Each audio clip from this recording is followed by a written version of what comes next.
Good morning. I'm Rick Ruffalo, the Executive Director of Georgia Legal Services Program, and it's my pleasure to welcome you to the Rural Georgia Justice and Poverty Summit featuring keynote speaker Stacey Abrams. Let me first thank our sponsors of today's summit. It's their support and commitment to our mission that makes our summit a reality. UPS, King and Spalding, State Representative Mary Margaret Oliver, Atlantic Capital Bank, the Center for Access to Justice at Georgia State University.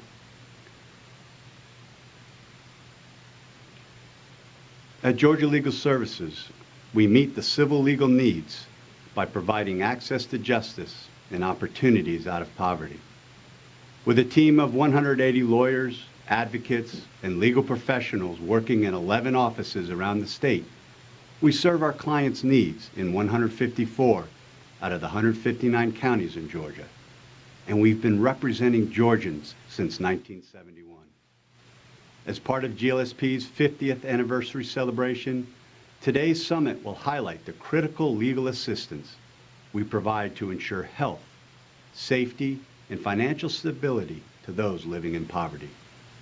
You're going to hear some incredible stories today from GLSP leaders, community partners, and clients as they talk about how Georgia Legal Services is helping our neighbors all around the state of Georgia. If you want to be a part of making that happen, there's information on how to donate in the GLSP chat box. Our experts will share their experiences on how we help families secure benefits so they can have food on their tables, represent clients facing eviction so they can have a roof over their heads, fight for victims of domestic violence, advocate for a child's right to education, and ensure farm workers' rights are not violated. At Georgia Legal Services, we are committed to a culture of race equity, and many members of our team will provide their insights on what that means at GLSP. Members of our pro bono team will discuss innovative ways we are working with lawyers throughout Georgia to provide pro bono services. Since our early beginnings in 1968, when a group of young lawyers began working together on our vision, providing pro bono services has been an integral part of who we are as lawyers. To get our program started, let me introduce Ron Flagg, President of Legal Services Corporation, the single largest funder of civil legal aid for low-income Americans in the nation, and the single largest funder for Georgia Legal Services. Ron? Thanks, Rick. It is a pleasure to appear with Stacey Abrams and you at this critical summit. Hi, I'm Ron Flagg, President of Legal Services Corporation, America's largest funder of civil legal aid. Thank you all for joining us today to commemorate 50 years of invaluable civil legal services delivery and access to justice expansion by the Georgia Legal Services Program. Since 1968, Georgia Legal Services has been committed to serving vulnerable individuals in 154 of Georgia's 159 counties. Comprised mostly of rural areas, the program's service area constitutes a legal desert where people in need are plentiful, but lawyers are scarce. Georgia Legal Services has bridged this gap in access and has become an instrumental service provider, earning the respect and trust of local stakeholders, community organizations, and the judiciary. Georgia Legal Services efforts advance racial equity and provide thousands of underserved Georgians help in escaping poverty. The pandemic has disproportionately impacted individuals living in poverty, exacerbating the number and severity of civil legal cases throughout the nation. Georgia Legal Services quickly shifted its operations to provide services remotely and continued to provide first-rate legal services. Last year, the program closed over 10,000 cases, including over 2,500 critical housing cases. These efforts prevented more than 1,500 evictions and provided over $645,000 in financial benefits for domestic violence survivors throughout this unprecedented period. On behalf of LSC, congratulations on your leadership, advocacy, and dedication to advance equal access to justice. LSC is proud to support Georgia Legal Services, and we look forward to the next 50 years of partnership and impact on those we together serve.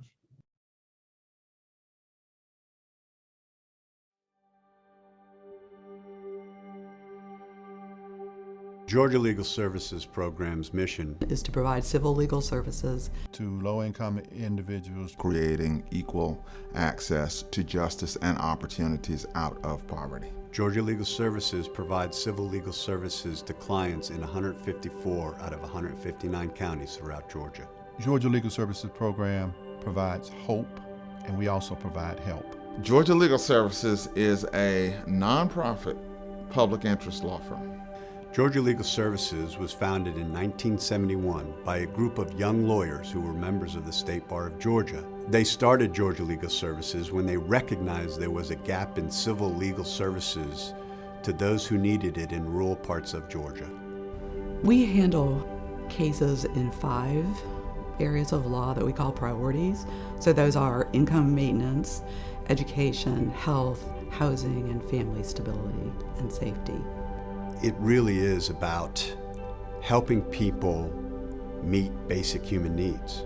And we're able to do that because we're great lawyers, we're great legal professionals, but we're compassionate about who we are and what we're trying to do.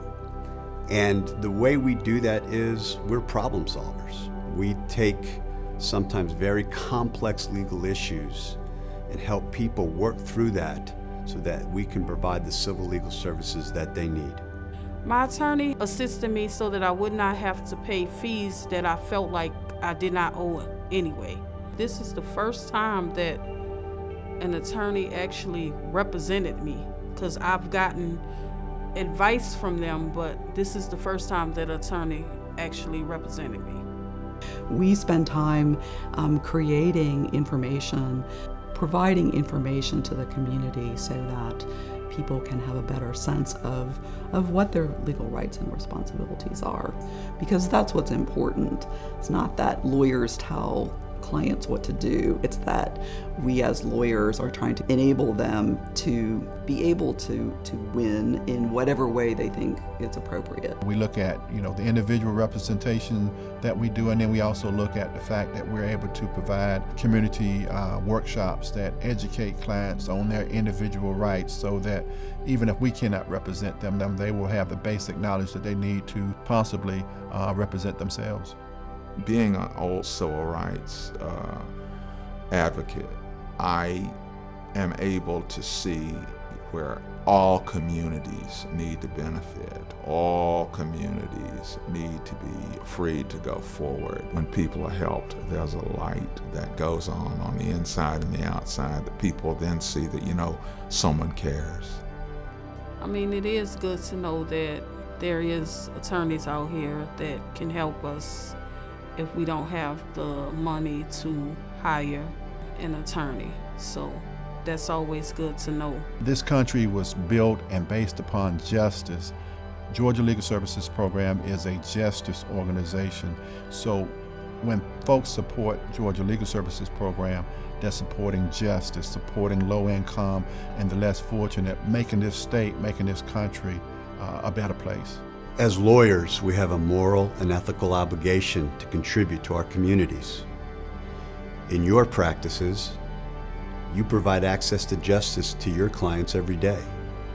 But think about those people who are denied access to justice. And then think about how we can work together to be problem solvers and help people meet basic human needs throughout the state of Georgia.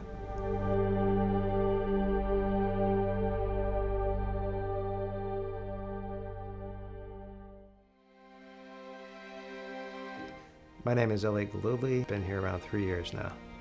My name is Miriam Penafort.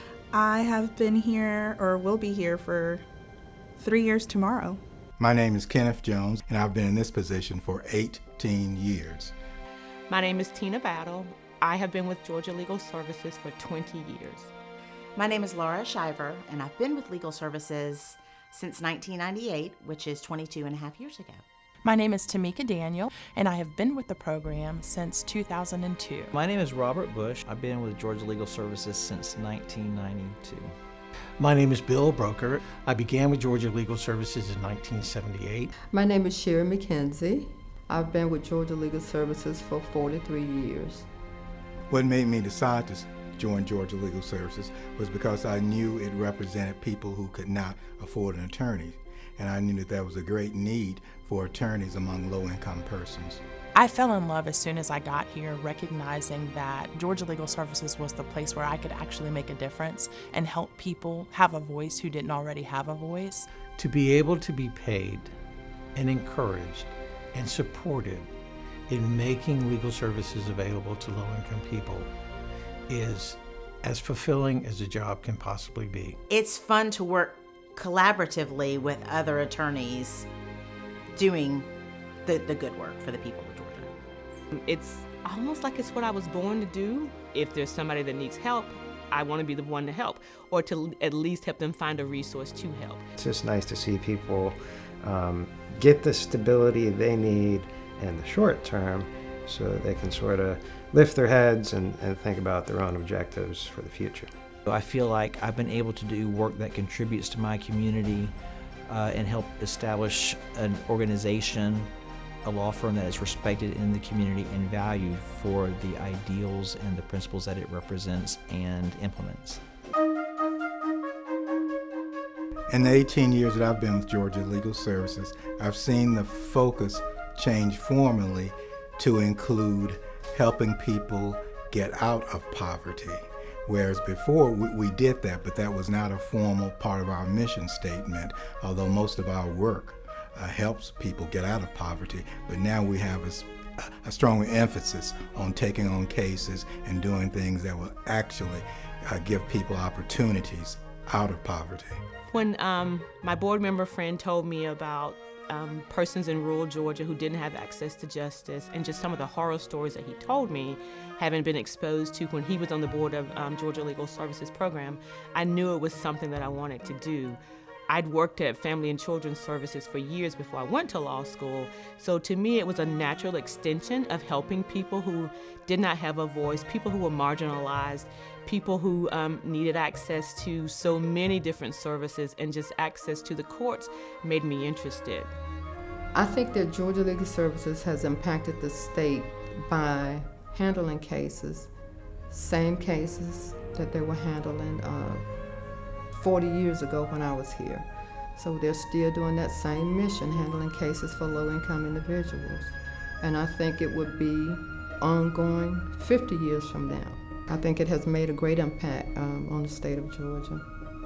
Coming here felt like coming home, and it helped me to understand the reason that I went to law school, which was, although it may sound cliche, helping people. And every day on this job, I get the opportunity to make a difference in the lives of the people that we serve. I do enjoy the work I do. The reason is that I get to work with new clients on a regular basis. Sometimes I see my clients again, and I'm always happy to see them. And we do get some folks, that come to the office just to let us know that that life is good. I've only been here for 3 years, but I think the program has changed dramatically since I've started. Not only did we get a new executive director, the past year's events, COVID-19, have forced us into becoming more creative with how we reach clients, potential clients. How we do what we've been doing for so long has changed. I feel extremely proud and honored to work with the people whom I've worked with at Georgia Legal Services for so many years. The staff in Atlanta, all the way around the program, and to my own office. I just feel very fortunate to have worked with these people and to learn from, and then newer people coming on that I'm learning from some more. So I'm just grateful for that. I want to thank Georgia Legal Services for allowing me to be a part of the staff, teaching me things that I definitely did not know, or I met so many mentors that helped me along the way.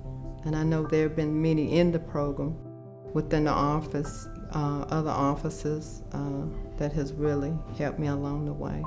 And I just want to thank them, and happy anniversary on that 50 years. To me, Georgia Legal Services means my life's work. It's what I've done my life. 20 years is a long time to be in one place, especially professionally, but I wouldn't have it any other way.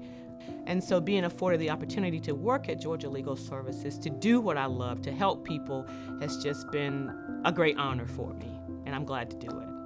To be able to spend your career working with an organization that advocates on behalf of low-income people, that builds a more just society and creates greater social justice within the society in which one lives, is a really, for lack of a better term, awesome opportunity. Georgia Legal Services has given me a real gift in that it's equipped me with what I need to do what I believe in philosophically. I'm glad that these services are available to those who need them. And I hope we can continue to help more and more people every day.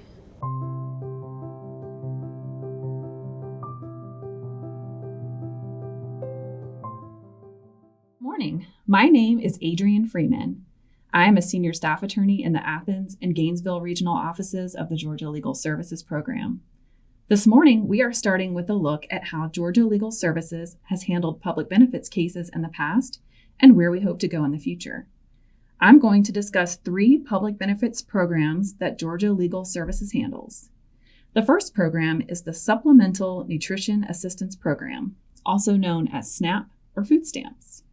This is likely a public benefit program that many people are familiar with. SNAP provides cash assistance to people to purchase food. The most recent statistics from 2019 show that 1.4 million Georgians receive food stamps, which was about 13% of the state population. Unfortunately, this number has likely grown due to the COVID-19 pandemic. Almost 3/4 of Georgians that receive food stamps are families with children.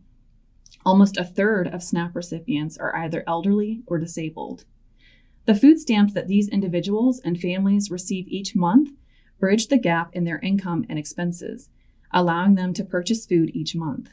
The amount of food stamps that someone receives is determined by a formula that considers their income, household size, and certain expenses.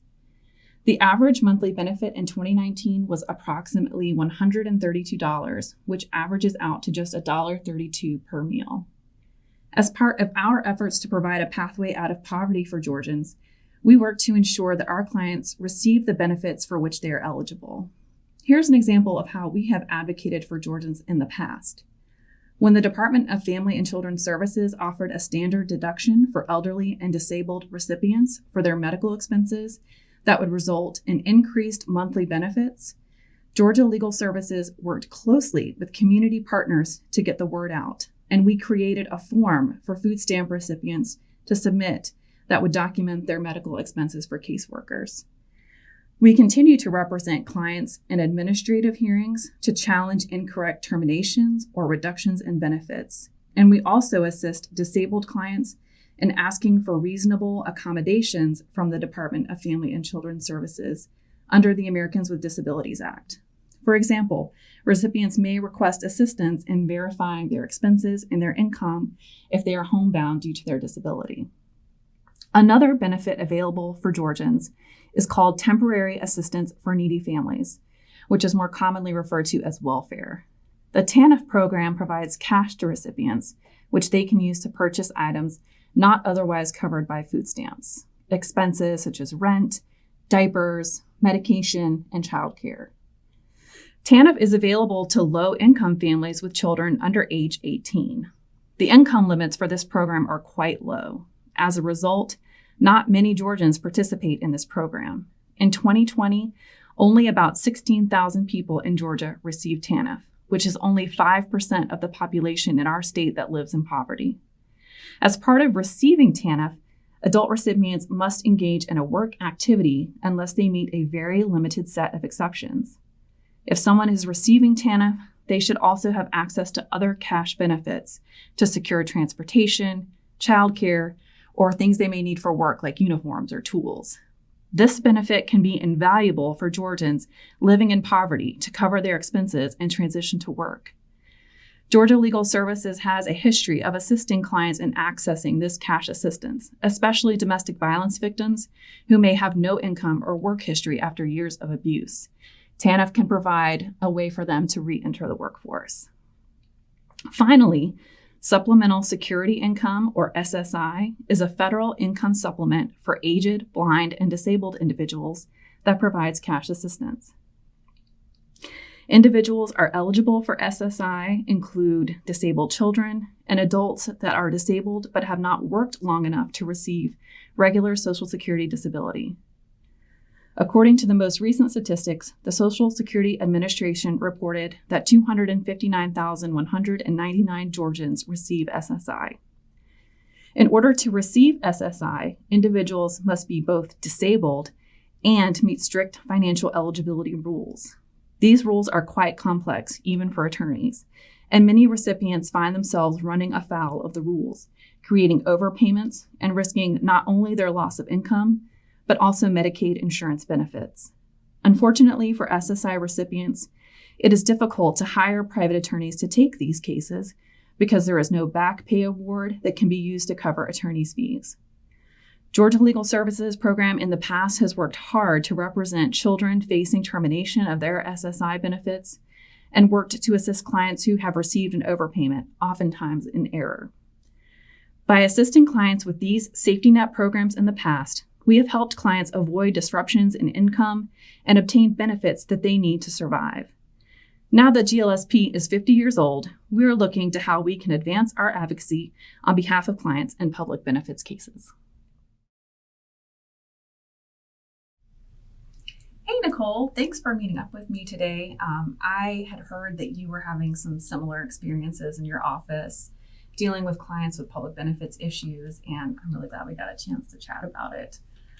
We've been seeing so many clients with issues stemming from the COVID-19 pandemic. So clients who get SSI that also got unemployment, or they might have gotten a PPP loan or rental assistance, and now they're having issues with their public benefits. And in talking to other people in the program, I heard you had some great ideas. Have you guys been seeing the same kind of thing? You know, we really have. One thing that our office in particular has been seeing is clients facing food insecurity. So they've had to leave their jobs and are unemployed because their children were attending school virtually, and there was no child care for them, or individuals were unable to secure that child care for them. And these children were normally getting free breakfast or free lunch at school. So now they're applying for SNAP benefits, and we've been seeing issues with the agencies being closed, them contacting the agencies but no one getting back to them, or their cases being closed because they go to call their worker back and their worker has called from a restricted number, so they don't know where to call from. And you know, throughout Georgia Legal Services history, that's been a common problem, trying to get in touch with people at various agencies, whether it's Social Security or if it's the Department of Family and Children's Services. We've also seen issues with people who might have heir property that they didn't know about, and when it's discovered, they lose their SSI benefits. And that can also generate a large overpayment. So not only are they not getting their monthly check, but they also owe the government, $25,000 that they don't have. So we just see so many clients who are at risk of losing that income. Yeah. Well, many clients that we see are also having issues with their unemployment benefits, finding doctors or mental health care providers that will see them and do evaluations for them so that then they could qualify for those Social Security benefits. Now, if I remember correctly, you used to work for a different legal services agency? I did, yes, in upstate New York. And how did y'all handle these kinds of cases? So one thing that our program had that was really helpful was we had an integrated social worker. And I think that our program here could benefit from that as well. Social workers are different from lawyers, although, we work in the same field sometimes, but they're trained specifically on how to talk to people who have mental health issues or substance abuse issues, so they can really help the attorneys and guide us in how to talk to clients so that we don't trigger them and communicate with them. The one social worker that we had in our office, she served 2 counties, and she knew all of the resources that were available in those counties for clients, whether they be getting travel vouchers so that they could go to visitations and see their children, or whether it was working with missions or food banks or clothing banks. I think that would be a huge help to our program here if we had an integrated social worker in every office, that really could provide that resource to our clients. Yeah, I do spend a lot of time, trying to refer clients to food banks myself, or to try to connect them with rental assistance agencies, which isn't really legal work, but since they're my client, I'm trying to get them resources. I end up spending time doing that instead of focusing on their legal case. Right. Yeah, so the social worker saves us time so that we can focus on prepping for hearings and, prepping for appeals, whereas they can sort of do the hand-holding, if you will, in getting the clients the resources that they need. And so we don't have to spend our time during the day reaching out to, food banks or other agencies in the local community. Now, I know you mentioned unemployment, and with unemployment, we have a task force that usually meets once a month between us and other legal services agencies so that we can talk about what issues the offices are seeing, successes that we've had, favorable opinions. Do you think something like that with public benefits would be helpful? Oh, absolutely. I mean, you think that public benefits runs the gamut of Social Security, food stamps, TANF, Medicaid, and you have individuals in our offices statewide that have a lot of experience in those issues. Certainly, if we met once a month on Zoom, it could help the newer attorneys and even some of us discuss different issues that we see, whether it's a systemic problem or one local to our area. Another area that we have tried to work on our public benefits advocacy is recruiting private attorneys. Mm-hmm. So there are obviously a lot of private attorneys who handle Social Security cases. And so we work hard to recruit them to handle cases that we are not able to take. Is that something that y'all work on in Savannah as well? Yes, we have a pro bono coordinator in our office who does outreach to the local bar and attorneys at the local bar. And they do come in and take some of those more labor-intensive cases like Social Security, disability, as well as some family cases they take as well if we're unable to.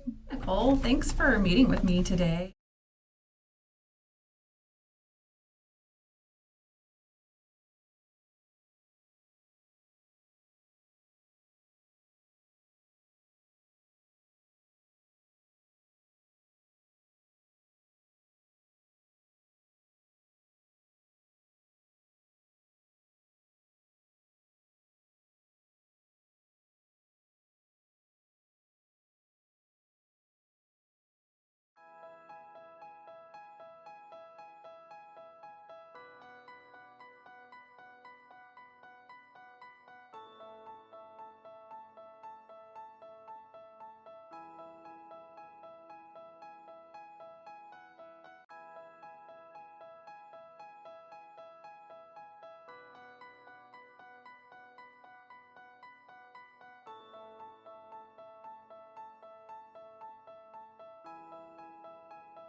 Welcome to the presentation by Georgia Legal Services Family Law Project. Let me introduce myself. I'm Vicki Kimbrell, the Project Director. And I'm Tamika Daniel, the Managing Attorney of our Macon office. We wanted to share with you what GLSP can do for survivors of family violence. We're then going to close with a story that illustrates the work that our lawyers can do with your help and support. Tamika, the first question I always get is, why doesn't she just leave? Vicki, that is a question that I get asked over and over again. And whenever I'm asked that question, I like to turn the question around. Instead of asking, why does she stay? The real question is, why does he feel that it's okay to abuse his partner? Let's shift the blame from the survivor and place it squarely on the back of the abuser, which is where it belongs. There are so many reasons why a survivor will stay in an abusive relationship. The reasons are often very complex. She may be afraid that he may kill her or take her children if she leaves. She may not have her own resources to start over in a new location without him. She may not have a support system to help her navigate the legal systems. Many survivors feel that they have no options when trying to leave an abusive relationship. But Georgia Legal Services program is here to provide survivors with available options. Vicki, what does Georgia Legal Services do to help these survivors? Well, last year during the pandemic, Georgia Legal Services helped about 4,000 victims. Last year was just unique because of COVID. Victims were forced sometimes just to stay in their homes because they were afraid of getting sick. They had no place to go. But once the pandemic let up a bit, Georgia Legal Services has seen our numbers increase. We represent survivors to get protective order, custody, housing. We've provided a rental assistance program for the past 5 years. We've paid utility payments, transportation. We get health care through Medicaid and Peach Care, SNAP, food stamps, child support. We provide what we call holistic representation, not just the protective order or divorce, but the financial stability for survivors to support themselves and their children. In the past 20 years of our project, Georgia Legal Services has represented 52,000 family violence survivors. Every client has their own unique story. But generally for GLSP, 95% of our clients are women, 5% are men, 55% are white, 35% are African American, and 10% are other races like Hispanic or Asian. Family violence occurs in all income levels, but more than 2/3 of our cases are for families below 125% of the federal poverty level. And we've represented survivors in every single one of our 154 counties outside of Metro Atlanta.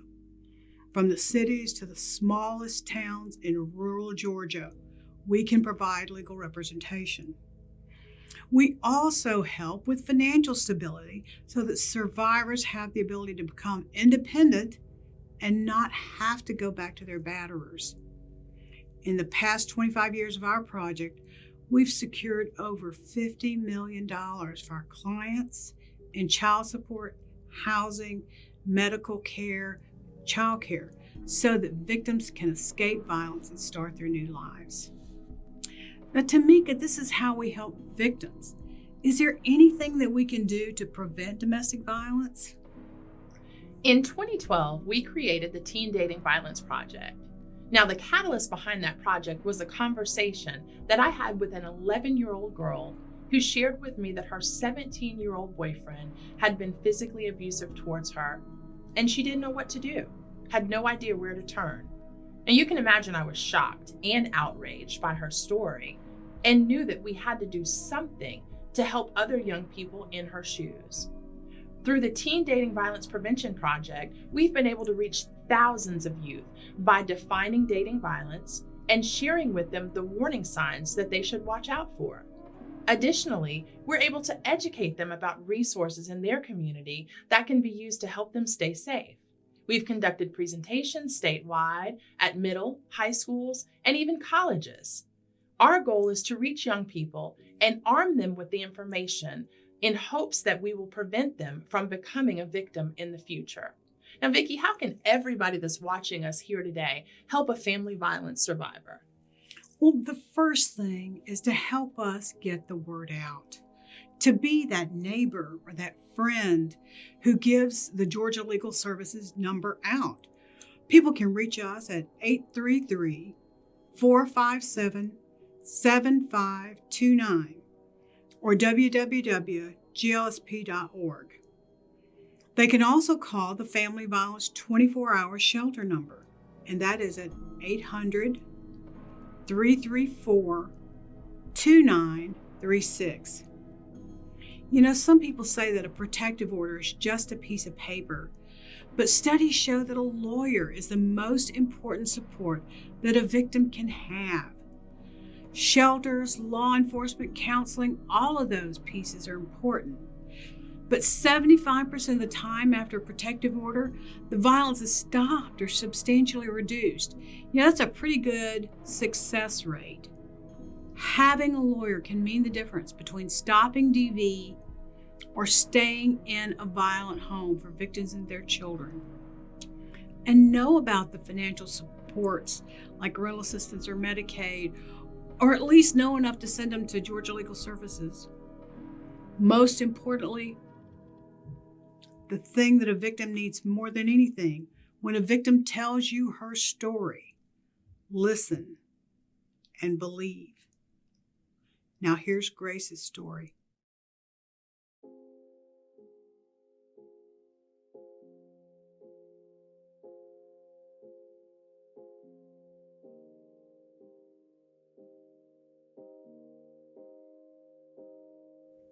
My name is Grace, and I met and married a man from America who promised me a new life.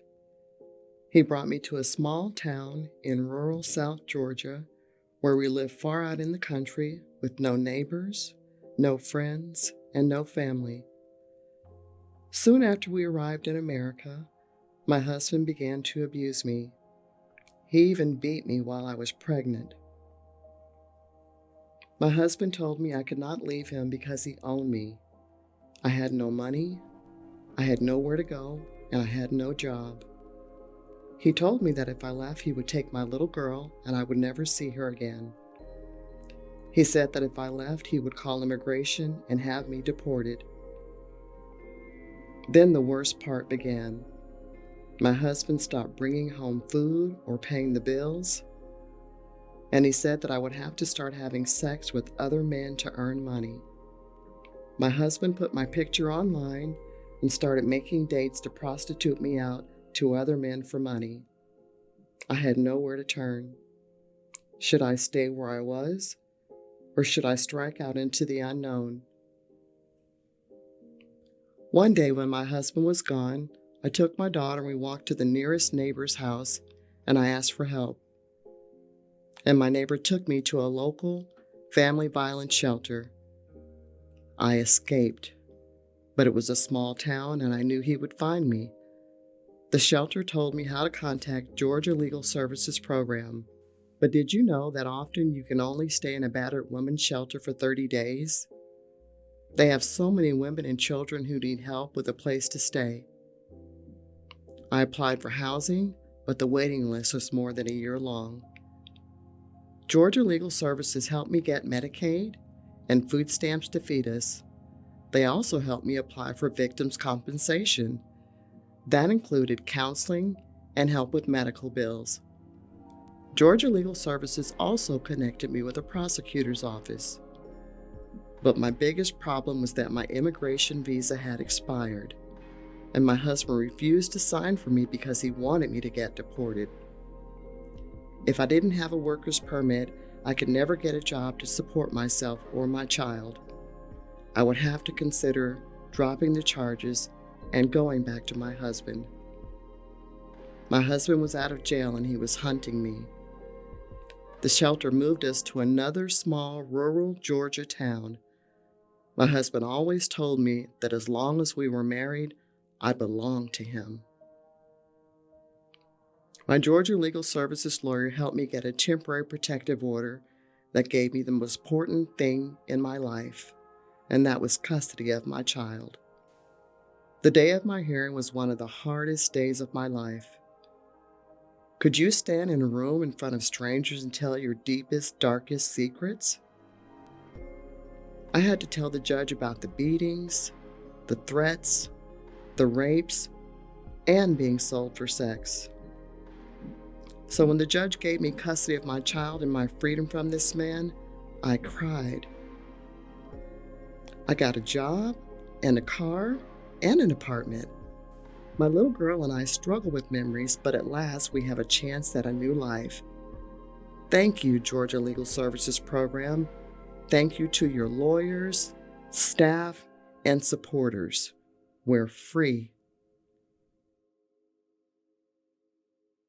Hi, this is Vicki Kimbrell with Georgia Legal Services.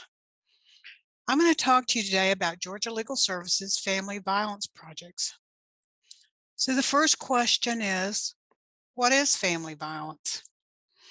Family violence is a pattern of abuse in an intimate or family relationship where one person assumes a position of power and control to cause fear.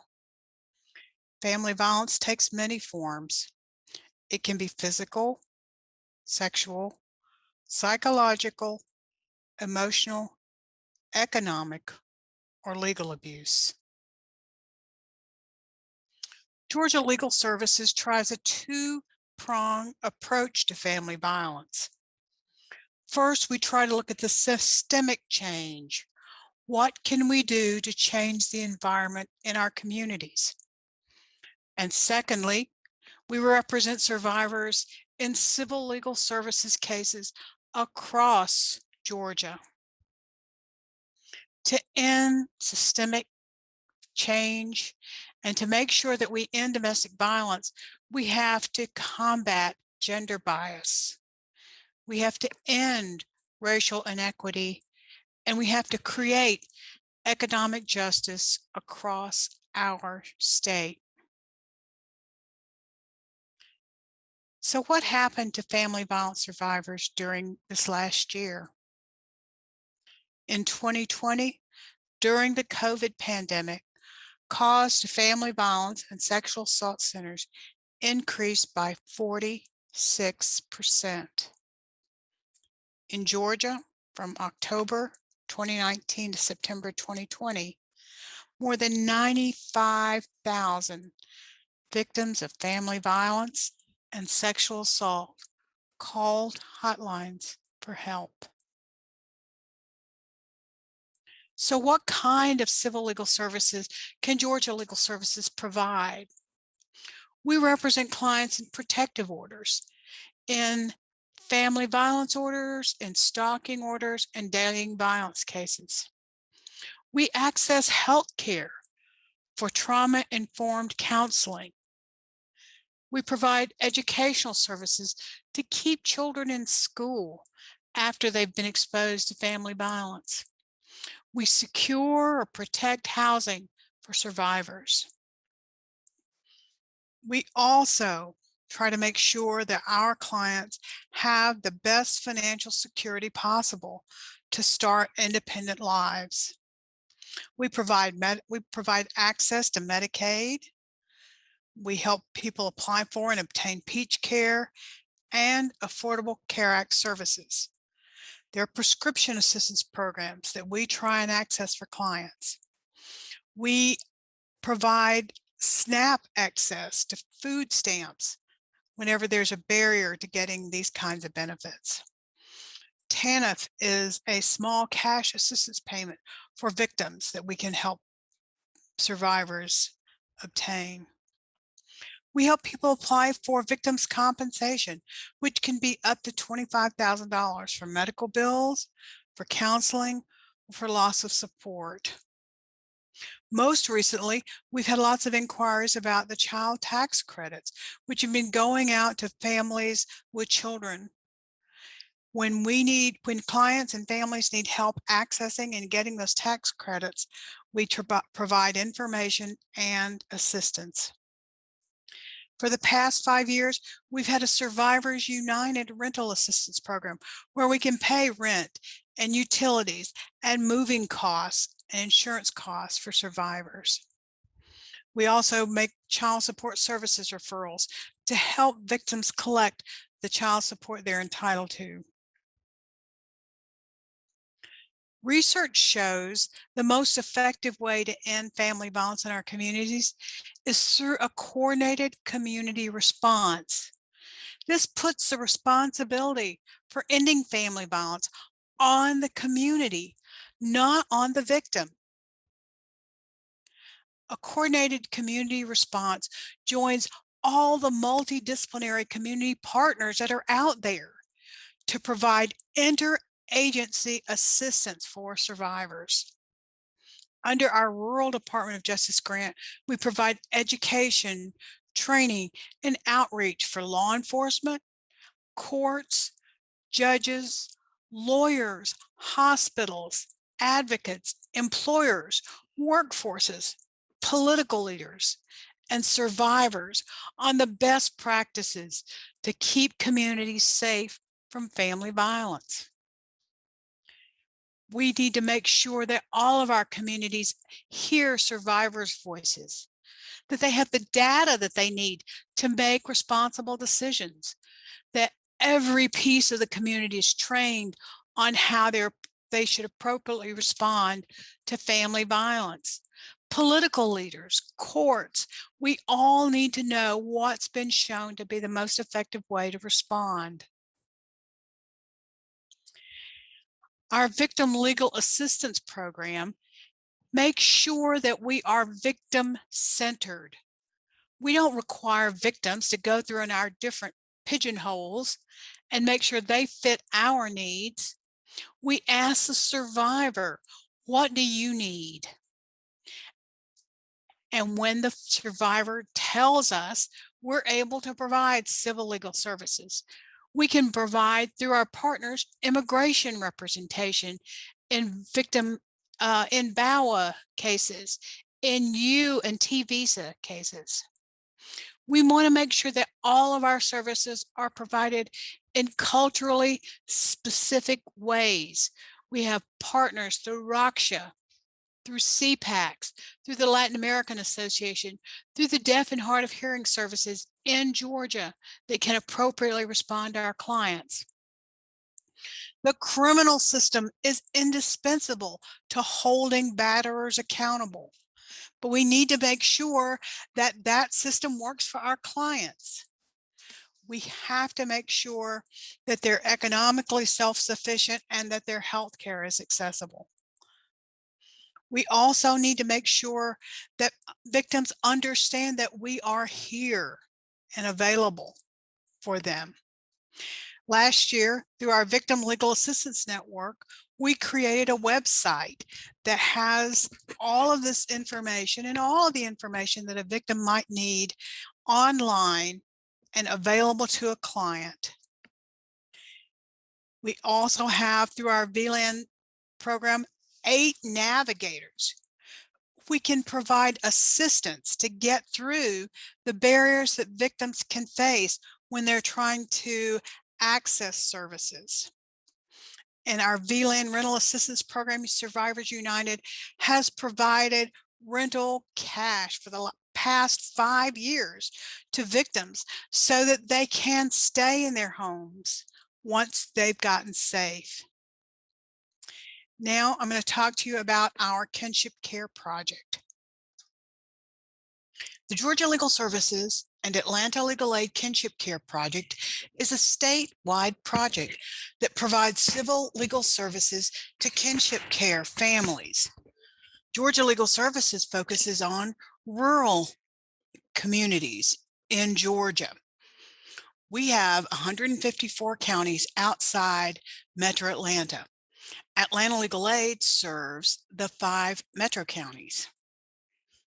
The purpose of the Kinship Care Project is to stabilize those legal relationships between the caregiver and the child.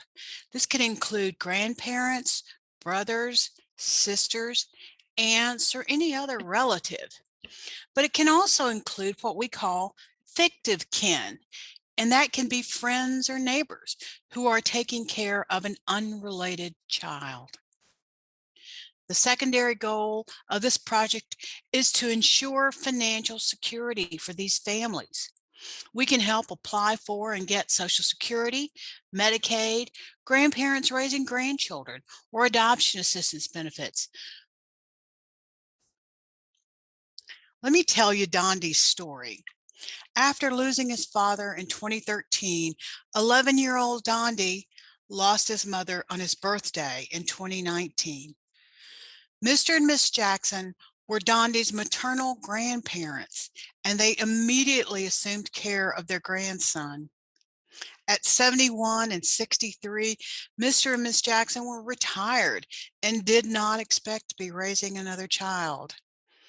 They lived in South Georgia, in Lowndes County, and they contacted Georgia Legal Services Project for help. The Jacksons wanted to be able to provide a stable home and to provide for him financially. By finalizing the adoption, Mr. and Miss Jackson gave Dondi a permanent home, got him into school, got his Medicaid, and the family is now able to collect Social Security benefits based on Mr. Jackson's account for Dondi. So what kind of legal relationships are there with kinship care? Well, the first thing we can do is provide just a power of attorney for a caretaker. We can also help with guardianships, where the probate court can help formalize a relationship. We can get custody for grandparents or relatives through the juvenile courts or the superior courts. We can also help with adoptions to formalize that parent-child relationship. But what kind of benefits can children in kinship care receive? These children are all entitled to Medicaid or Peach Care or Affordable Care Act coverage. These families need SNAP or food stamps sometimes to subsidize the food in the family. We can help with Social Security or SSI applications. We can help if there's a problem with the subsidized housing or the shelter issues. There's a benefit called grandparents raising grandchildren that many of these families qualify for, or adoption assistance if the family intends to adopt the child. We can help with education cases. We can even help with tax credits to make sure that the family gets the tax credit they're entitled to get. The Kinship Care Project also helps train lawyers and judges on kinship care. We train lawyers and judges on how important it is to keep these families together and to keep these children out of the foster care system. Georgia Legal Services Kinship Care Project has attorneys in Savannah, Brunswick, Piedmont, which are the counties around Metro Atlanta, and we have a statewide advice line attorney. This flyer shows you the impact across the state of this project. We have served 1,146 children under this project, 585 grandparents. We represented clients in 79 counties across metro and rural Georgia. 57% of the cases that we handle were for families outside of Atlanta's 5 major counties. And importantly, the state has saved an estimated $4.2 million with this project by keeping children out of the foster care system. If you want help from the Georgia Legal Services Kinship Care Project, call our main number at 833-457-7529 or 833-GLSP-LAW. Hi, I'm Nikki Clifton, the President of Social Impact and the UPS Foundation. I'm excited to congratulate the Georgia Legal Services Program on 50 years of serving and supporting our communities in Georgia. This is an outstanding achievement made possible by dedicated attorneys, paralegals, and advocates who are committed to making Georgia work for all of its residents. Your work is a great example of perseverance, passion, and empathy towards others. Winston Churchill once said, "We make a living by what we get, but we make a life by what we give." You are not just helping Georgia residents escape abuse, feed their families, maintain their homes, and improve their quality of lives. You are delivering hope to people in their darkest hours.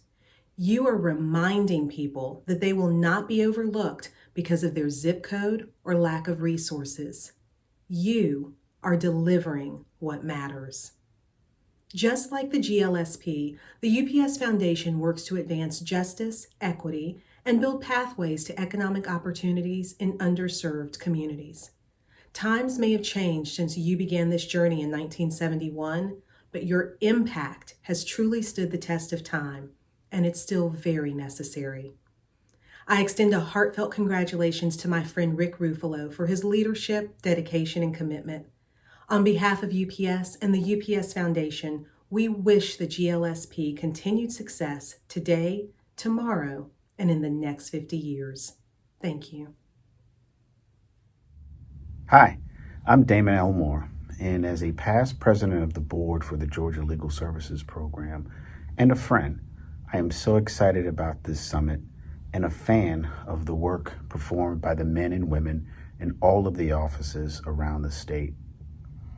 I will never forget having had an opportunity to visit all of the places where the work is carried out.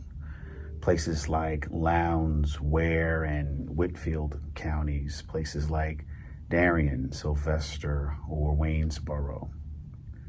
Coastal towns, manufacturing and processing centers, rural and agricultural havens. Rolling through all of those communities by bike allowed me to see things better. It gave me an opportunity to understand and appreciate firsthand how many of our neighbors, relatives, and friends need support, need help, need access. Events like this will be an original and bountiful source of ideas and solutions. So thank you. Good luck with your work today, and good luck with your work when you get back. Thanks to Nikki and Damon for their kind words. Georgia Legal Services is fortunate to have the support of UPS and the State Bar of Georgia, and I'm fortunate to have friends like Nikki and Damon. Georgia Legal Services also receives significant support from the State of Georgia Legislature, which provides funding through the state appropriations process to our domestic violence and kinship care programs. I'd like to read a letter from Governor Kemp offering his congratulations to Georgia Legal Services. Letter dated August 31st, 2021. Greetings. It is my privilege to offer my congratulations to the Georgia Legal Services Program as you celebrate 50 years of bringing access to justice in rural Georgia. On behalf of the state of Georgia, it is my pleasure to extend my warmest regard as you hold your Georgia Rural Justice and Poverty Summit. I value the commitment of Georgia Legal Services to ensure access to justice to all Georgians. As Governor of Georgia, I am committed to spur economic growth and development in rural Georgia, and can only do this with the help and partnership of organizations like Georgia Legal Services. Their contributions are greatly appreciated, and I applaud them for their service to Georgians who have benefited so much from the selfless endeavors of the attorneys, staff, and advocates. On behalf of the Kemp family, I commend Georgia Legal Services Program for organizing this event and send my congratulations on 50 years. Sincerely, Brian P. Kemp. We really appreciate the governor sending along that congratulatory letter. So what a great first hour we had. You heard us tell our story through videos, photos, and great informative presentations.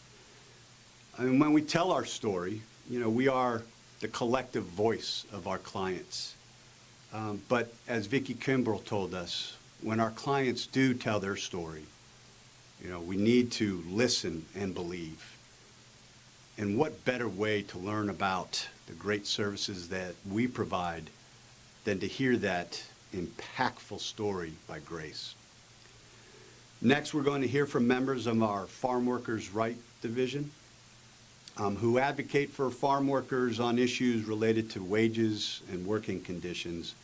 So let's get back to our program. The Farm Worker Rights Division of the Georgia Legal Services Program represents farm laborers throughout Georgia, and we are the only organization in the state dedicated solely to the representation of farm workers. We do this with 5 staff members, 2 attorneys, 2 paralegals, and a regional operations manager, all of whom speak English and Spanish.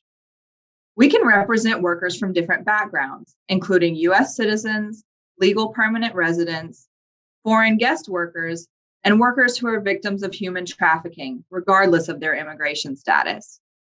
Georgia is second only to Florida in the number of foreign guest agricultural workers that enter the country with H-2A visas every year.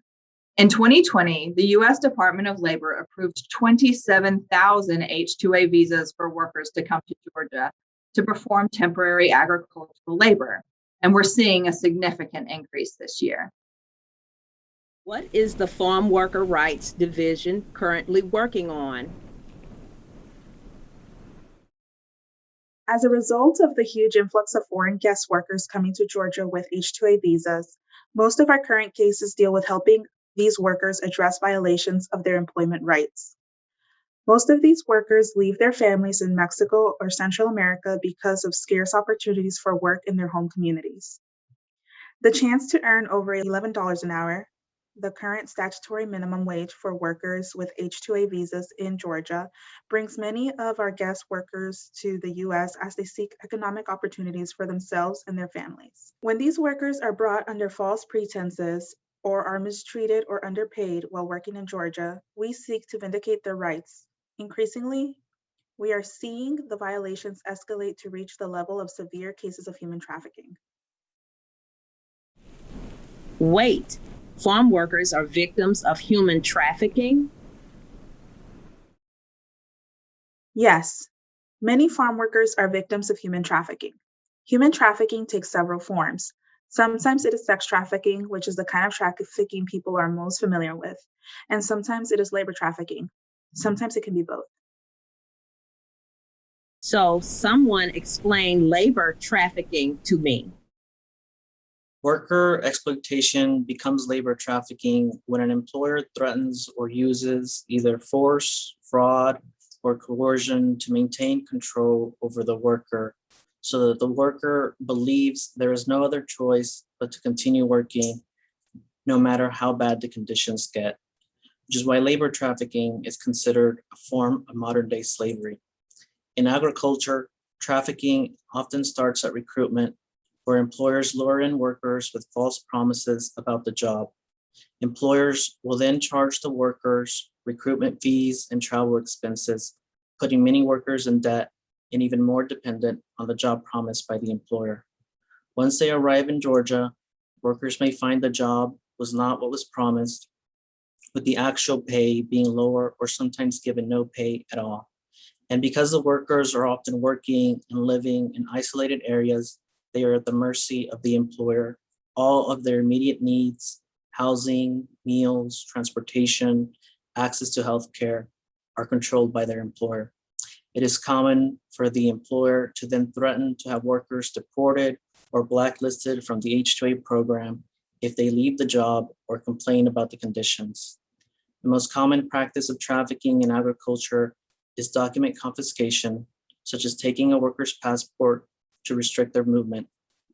In the worst cases of labor trafficking, workers are forced to go hungry while working long hours for little to no pay and housed in inhumane conditions, all while the employer is forcing them to stay under those conditions for the duration of the contract through intimidation and coercion. That is labor trafficking. What does GLSP do for labor trafficking victims? There are several ways we can help a victim of labor trafficking as a legal services organization. First, we conduct regular outreach visits to hundreds of worker housing camps every year to educate workers about their rights and to let them know how to contact us if they have questions about their rights. Once a worker contacts us and we determine they are a victim of human trafficking, we put them in contact with a social services organization so they may receive assistance once they escape the trafficking situation. In some cases, when victims have been unable to escape on their own, we contacted law enforcement to help extract them. Once the worker is in a safe environment, we talk to them about legal help. When a worker has been trafficked, we can offer to represent the worker in a civil lawsuit against the trafficker if they choose to do so. We can also help them apply for humanitarian immigration relief in the form of a T visa. A T visa grants an immigration benefit that allows victims of severe human trafficking to remain in the United States for up to 4 years if the victim meets certain requirements. Clients who are eligible for a T visa can also apply to bring their spouse and children. They are eligible for employment authorization and certain federal and state benefits and services.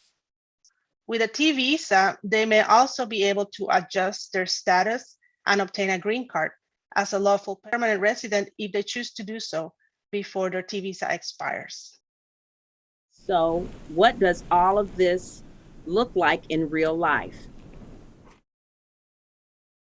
One of our clients was an H-2A worker hired from her hometown in Mexico by a South Georgia farm labor contractor. The crew had 40 workers, but only 4 women. Even though the H-2A program is exclusively for agricultural work, our client was forced to work in a restaurant as a cook, earning a wage that was lower than the rate promised in her H-2A contract. She was a victim of discrimination based on her sex because she wasn't allowed to work in the fields with the men, where she would have had an opportunity to make a higher wage. She was also a victim of forced labor as her employer confiscated her travel documents and kept her working under threats. We represented her in a federal lawsuit, which resulted in a settlement of over $150,000. We had another set of 13 clients who were trafficked in a group. The workers were lied to during recruitment, had to pay illegal recruitment fees, and incurred debt.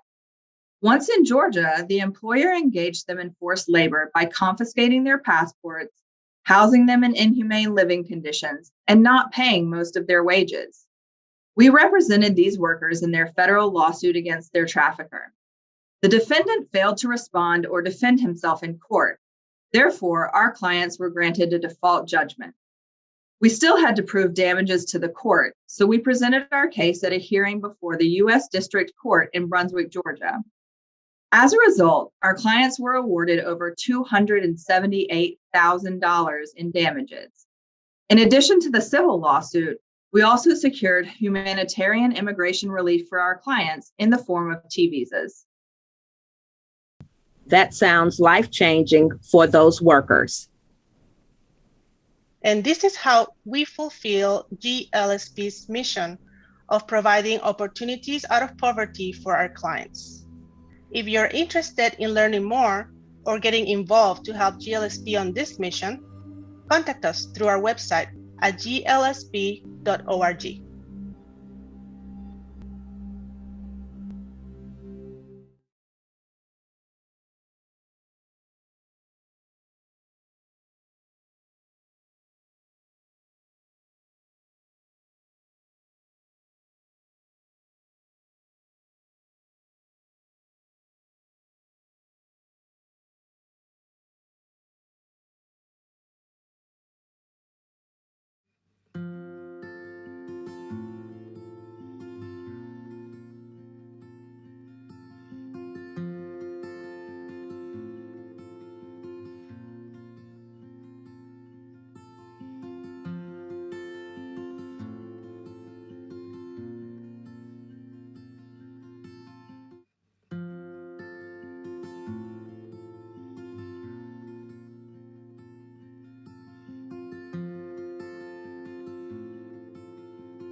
Welcome to the Georgia Legal Services Program's Rural Justice Poverty Summit.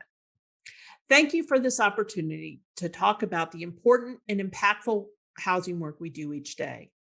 As a housing unit director, I have the good fortune to work with GLSP staff located throughout Georgia. We seek to address the housing needs of our client population. Today, I will highlight just a part of our housing work. Our housing work is guided by a quote from Matthew Desmond from his book, Evicted: Poverty and Profit in the American City.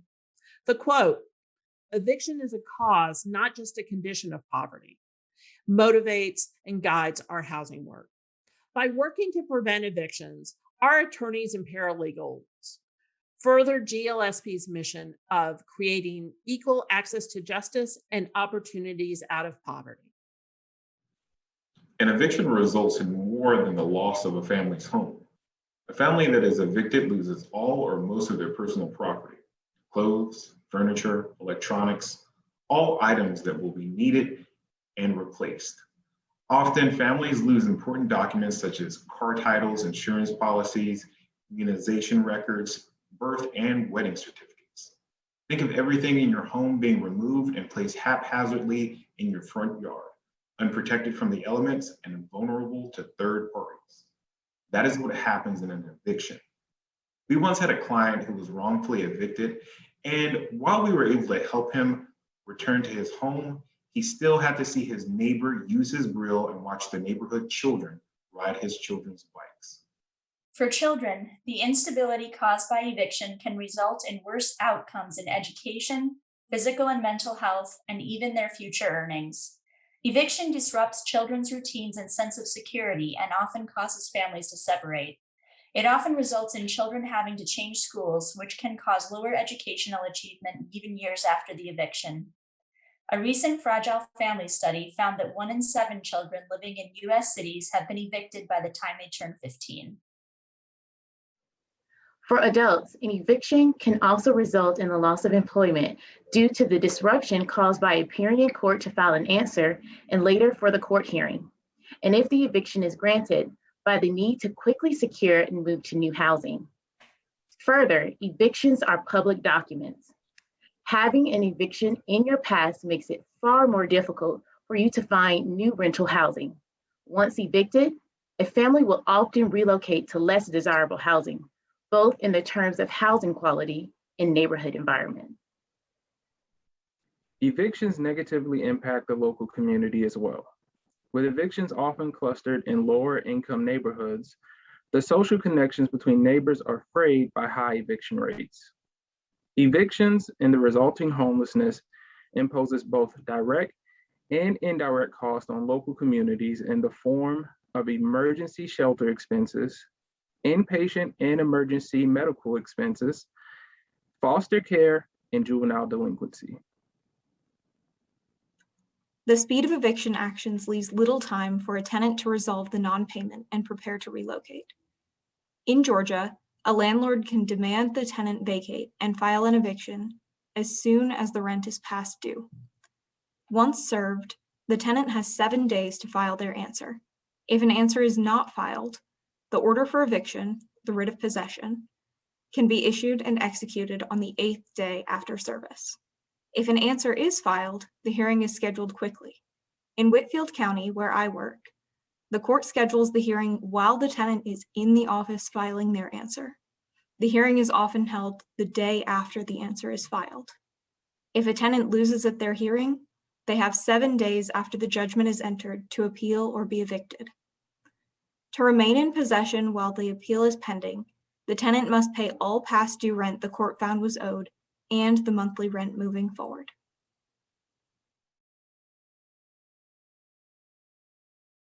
With the expiration of the CDC moratorium on evictions for non-payment on August 1st, GLSP immediately saw an increase in calls from tenants in the process of being evicted. The modified CDC moratorium that went into effect on August 3rd provided relief from the tsunami of evictions, but required GLSP to educate judges on its existence and scope.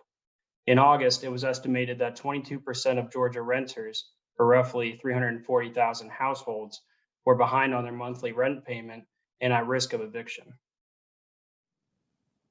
Before the pandemic, there was an eviction crisis in Georgia, and there will be an eviction crisis after the pandemic ends. As long as there's a lack of affordable housing for low-income families, there will be an eviction crisis. A quarter of Georgia rental households have a household income that is classified as extremely low income. The majority of these households are at risk of eviction because they are severely cost burdened, spending more than half of their income on housing.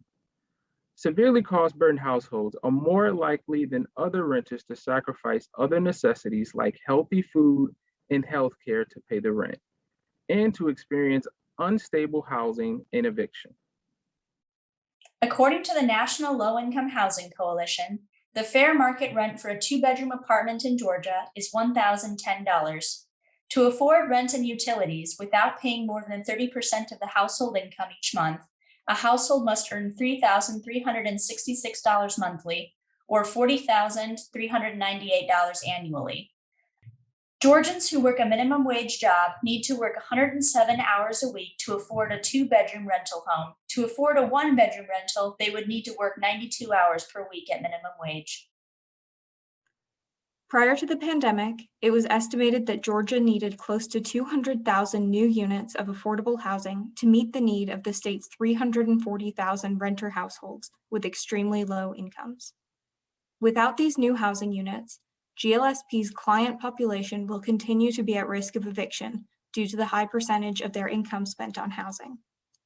Any unexpected expense, such as a medical bill or car repair, or a loss of income due to illness or loss of work hours, can result in the inability to pay rent, and these renters can face eviction. The Georgia Legal Services Program serves 154 counties in Georgia. There are only 159 counties. The remaining 5 are served by the Atlanta Legal Aid Society. GLSP's service area includes all of rural Georgia, as well as several small and mid-sized cities. Rural Georgia is defined by the government as the 124 counties that aren't part of Metro Atlanta or one of the other 13 hub cities scattered across the state. The estimated population of rural citizens in Georgia is 1.8 million.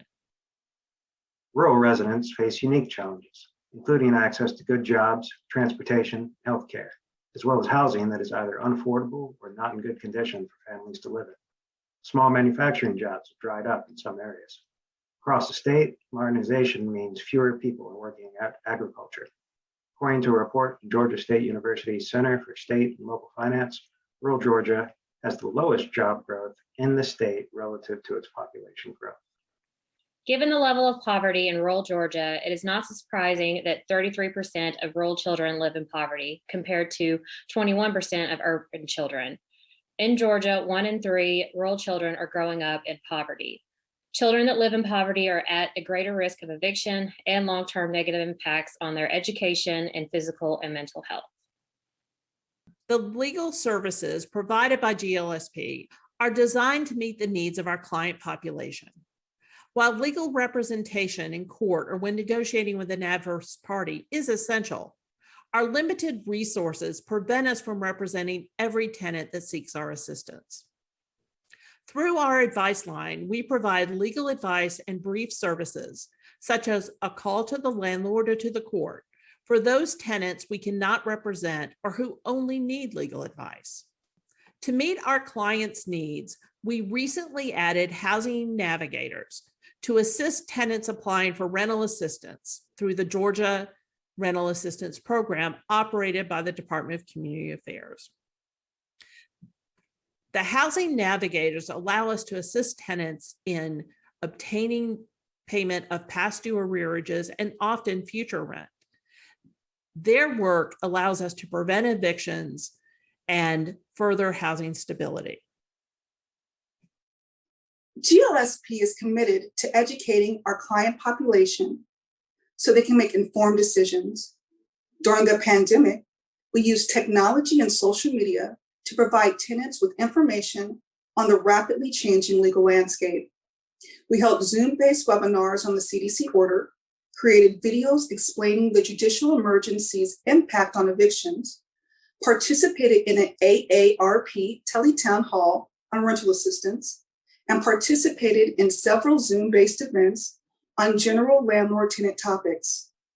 We also use a group email program to keep clients informed on the multiple CDC order extensions and to provide information on rental assistance programs. Attorneys primarily represent clients in magistrate court, the court in which most eviction actions are filed. We regularly appear in superior court when we seek injunctive relief, such as when there has been a self-help eviction or utilities have been turned off illegally, when we seek equitable relief, or when appealing a magistrate court decision. When litigating before Georgia's appellate courts or in federal courts, we focus on cases that address systemic issues faced by our client population. These cases generally involve asserting the particular rights and protections afforded to tenants in subsidized rental housing. GLSP has a long history of appellate advocacy, and many of the cases our housing attorneys rely on today were brought by former GLSP attorneys. We also serve our client population by bringing media attention to the issues that affect them. We also use local media to reach our clients when the law changes. Being a statewide program representing tenants throughout Georgia, GLSP is frequently sought after by national, statewide, and local media. We use these opportunities to raise awareness of the issues faced by our clients, and particularly during the pandemic, to communicate essential information to our client populations. The Georgia Legal Services Program does not engage in political action or political lobbying. However, we are often asked to testify before legislative committees to share our knowledge and experience on housing matters. Most recently, GLSP's Housing Unit Director was invited to testify before the Georgia legislature on the retaliation tenants face when they requested needed repairs to their rental homes. The legislature passed the proposed legislation into law, and now tenants are protected from retaliation when they request repairs. Currently, attorneys in each GLSP office handle cases for tenants in subsidized rental housing. Our eviction prevention project attorneys focus on private rental housing in their designated counties. Our advice line provides advice and brief services to tenants in private rental housing throughout the state. And our housing navigators in our rental assistance unit help tenants applying for rental assistance through the Georgia Rental Assistance Program. GLSP's work representing tenants in subsidized housing is essential to our eviction prevention mission. That's because subsidized housing is often the only source of well-maintained affordable housing in the area where our clients live. These tenants are protected from termination unless they commit a lease violation that warrants termination. And as such, it is essential to preserve these tenancies when threatened with unjustified termination. Attorneys in all of our regional offices handle these cases. In collaboration with our family law unit, we also assist victims of domestic violence who are seeking protection from termination under the Federal Violence Against Women Act, which is applicable to all federally subsidized housing. In 2019, our Savannah office represented several tenants in a federally subsidized complex who were subject to harassment by other tenants motivated by their race. These African-American women were subject to racial slurs, physical threats, stalking, harassment at work, and were the subject of false reports to the police. Despite submitting dozens of complaints to the property's local and corporate management, no action was taken against the tenants engaging in the harassment. The GLSP attorney investigated and documented the harassment and submitted a Fair Housing Act complaint for each client with the United States Department of Housing and Urban Development. We also represented the tenants during the administrative conciliation process. Each of GLSP's 3 clients received $20,000 in damages, and the complex agreed to change its policies and procedures to ensure any future complaints of racial harassment would be properly addressed. Because GLSP's housing work is funded primarily by LSC, it is particularly vulnerable when there is a decrease in funding. In response to funding cuts in 2009, GLSP ceased representing tenants of private landlords to focus our limited resources on subsidized housing. Fortunately, in 2017, GLSP received a multi-year grant to fund its eviction prevention project, which allowed us to focus on private landlord-tenant cases. EPP has an attorney in 9 of GLSP's regional offices, along with 3 advice line attorneys. The EPP attorneys work as a unit within GLSP, as well as being members of their local office. My first year in the Brunswick office, I represented a client in magistrate court to set aside a writ of possession, an eviction order that was obtained on false pretenses and used to remove my client from his home. He purchased the home a year before in an informal cash sale, and he invested everything he had rehabilitating it so it was livable. The seller falsely claimed he was a tenant to obtain the writ of possession. I was able to have the eviction order set aside, and my client was able to return to his home. Our counterclaim for specific performance of the sales contract was transferred to Superior Court, and our client was awarded title to the home. Our claims for damages resulting from the wrongful eviction, including the loss of our client's personal property, was tried to a jury, and the jury returned a significant damages award. As an eviction prevention attorney in Richmond County, I appear in the magistrate court on a regular basis. Prior to the project beginning, tenants were rarely represented in dispossessory actions. When I began appearing in magistrate court, the judges were initially unappreciative of my legal arguments. However, as I became a regular fixture of their courts, the judges became more receptive to my legal arguments. In fact, a community forum we sponsored on landlord-tenant issues, one of the magistrate court judges spoke and pointed me out in his comments, stating that I was a local expert on landlord-tenant law. It's been quite a change in only a couple of years. The advice line has proven to be an efficient and effective way to provide legal advice and brief services to tenants of private landlords. When the CDC order went into effect on September 4th, 2020, the advice line was essential to GLSP's response. To date, the advice line has assisted over 400 clients by identifying if they were protected under the CDC order and providing them with a copy of the affidavit, guidance on how to deliver it to the landlord, and how to inform the court that they were asserting its protections. In 2020, the advice line closed more than 700 cases. I started my employment with GLSP working on the advice line in the summer of 2020. When the CDC moratorium on evictions for non-payment went into effect, the advice line saw a dramatic increase in calls.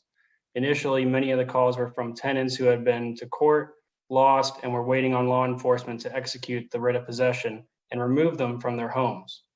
In these cases, we would provide the tenant with a CDC affidavit and a motion to file with the court, explaining that they were protected under the CDC eviction moratorium and asking for the eviction to be stayed. While the call volume was high, this was rewarding work because I was able to help clients avoid imminent eviction. In several cases, law enforcement was literally at the client's door, and we were able to stop the eviction. GLSP has been creative and innovative in its approach to meeting the housing needs of our client population. We did that when we created the Eviction Prevention Project, and again, when we created our rental assistance unit. Because there are a few defenses to an eviction action based on non-payment of rent, GLSP realized that rental assistance would be vital to preventing evictions. When Congress allocated funding for rental assistance at the end of 2020, GLSP immediately reached out to the Department of Community Affairs, the agency that would be administering the funds. DCA at that time was seeking to implement a statewide program that would accept applications through a web-based portal. We voiced our concern that the web-based portal, with the requirement that tenants convert documents into an electronic form and upload them into their application, would be a barrier to our clients accessing rental assistance. As a result, DCA and GLSP partnered to fund 8 housing navigator positions to assist tenants in filing applications for the Georgia Rental Assistance Program and navigating them through the approval process.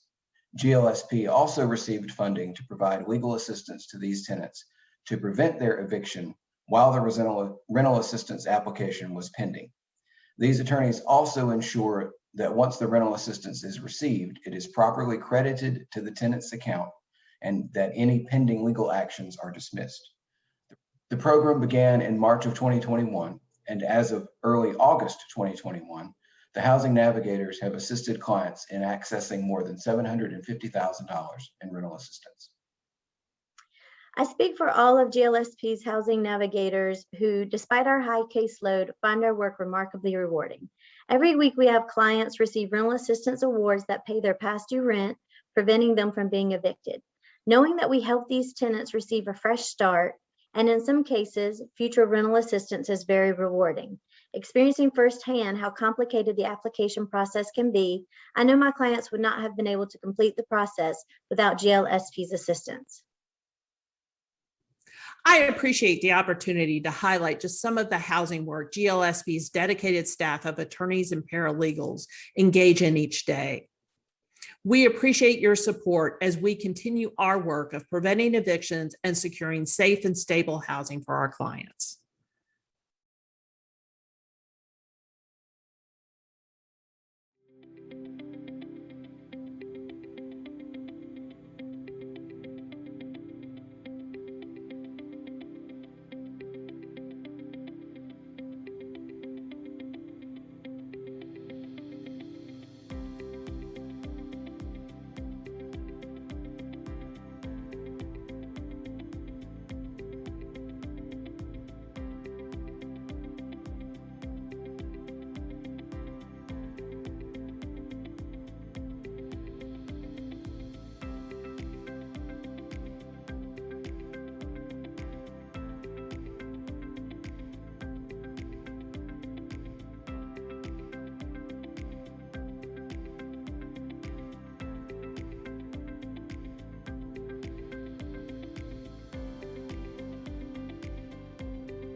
Hi, I'm Mike Monahan, the director of GLSP's Pro Bono Resource Center. We are a team of advocates across the state who focus on the pro bono essentials of recruitment, retention, and recognition of volunteer lawyers, law students, and other professionals. Our pro bono team advocates supplement the work of our staff advocates, bringing in new resources and approaches to civil legal services. Our pro bono team connects volunteers to clients in our 154 county service territory. Challenges? Yes. About 70% of low-income Georgians live in our service territory, and about 70% of the state's lawyers are not in our service territory. That leaves us with a mission of bringing Atlanta lawyers into rural and small city Georgia. For many years, the bulk of our pro bono activity has been managed within each of our local field offices. In each of these offices, we have a dedicated pro bono coordinator who places the cases and provides support and materials to volunteers. We match one client with one lawyer. At the local field office level, we also have involved volunteer lawyers in larger impact efforts like disaster legal assistance after a hurricane or tornado, and government benefits advocacy. Our rural and small city volunteer lawyers frequently travel to neighboring counties to meet with clients and attend hearings. In 2019, we began what is an ongoing pro bono transformation, better integration of our pro bono efforts into GLSP's legal services delivery system, enhanced staffing, the addition of signature projects program-wide, and the adoption of a statewide pro bono team approach in which all the pro bono staff members are united and share pro bono goals and methods. Our developing signature projects are aimed squarely at courting the pro bono interests of the large law firm and corporate counsel programs found in Atlanta. Each signature project is headed by one of our pro bono team's lawyers, and each focuses on a very specific area: tenant protection, consumer law, military and veterans legal issues, disaster law, and records restriction work, also known as expungements. In each signature project, volunteer lawyers will find training, forms, pleadings, outlines, and available brief services or advice cases, all supported by a knowledgeable GLSP attorney. Ashley Clark will tell you more later in this presentation. Our transformation will keep the best of local efforts to match volunteers and clients on GLSP priority cases that will be heard in court or before administrative forums, and add in advice and brief services casework, also known as limited scope work, using Atlanta-based lawyers. Our pro bono team will continue our long-standing efforts in providing free or at-cost continuing legal education training for our volunteers, attending and supporting local bar association pro bono programming, and highlighting the great work that our volunteers do for our clients. The State Bar of Georgia has been a valued partner in pro bono since the 1980s. Each year, the State Bar provides us with financial and moral support to reach into rural areas of Georgia to increase pro bono participation and access to justice. We are a charter member of the Bar's Do Justice, Do 50 campaign.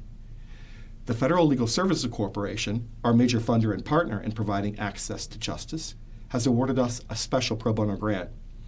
We are using this special pro bono grant to focus on a narrower part of our overall transformation. You'll hear from Alex Eichenbaum in just a few minutes about this work. We are reviewing our online support tools and our communications to better serve our volunteers. Look for future updates. Here's how you contact me. And now I'll turn it over to Heidi to show you some of our newest technology. Heidi, tell us more. Hi, Mike. Hi, everyone. I'm Heidi Banke, GLSP's program manager. I'm one of the many people helping strategically transform our pro bono program. Under our Pro Bono Innovation Fund project, I led the design and distribution of an assessment to evaluate our partnership, communication, and case management practices. While I love a good survey and spreadsheet, the change doesn't stop there. GLSP's Pro Bono program has been working hard to build and redesign new technologies to support our volunteers, especially in recruitment and training. In 2019, we received a Technology Innovation Grant from these guys to try something completely new. We are designing a learning management system, or LMS, to host a more interactive training platform. Learning.glsp.org is a new way for both interested and active volunteers to learn more about our program and access new training materials. To access the site for the first time, simply type the address into your browser, learning.glsp.org. Select your user type as Pro Bono Volunteer and enter your information. You should receive an email to confirm your account status. When you first enter the site, you'll be taken directly to the learning page. It looks a little sparse now, but we soon hope to fill it with all sorts of trainings about our programs, volunteer opportunities, CLEs, and more. The dashboard page provides contact information for all members of GLSP's pro bono team. You can email them with questions about their regional office or special projects. If you're interested in signing up, you can also take this survey.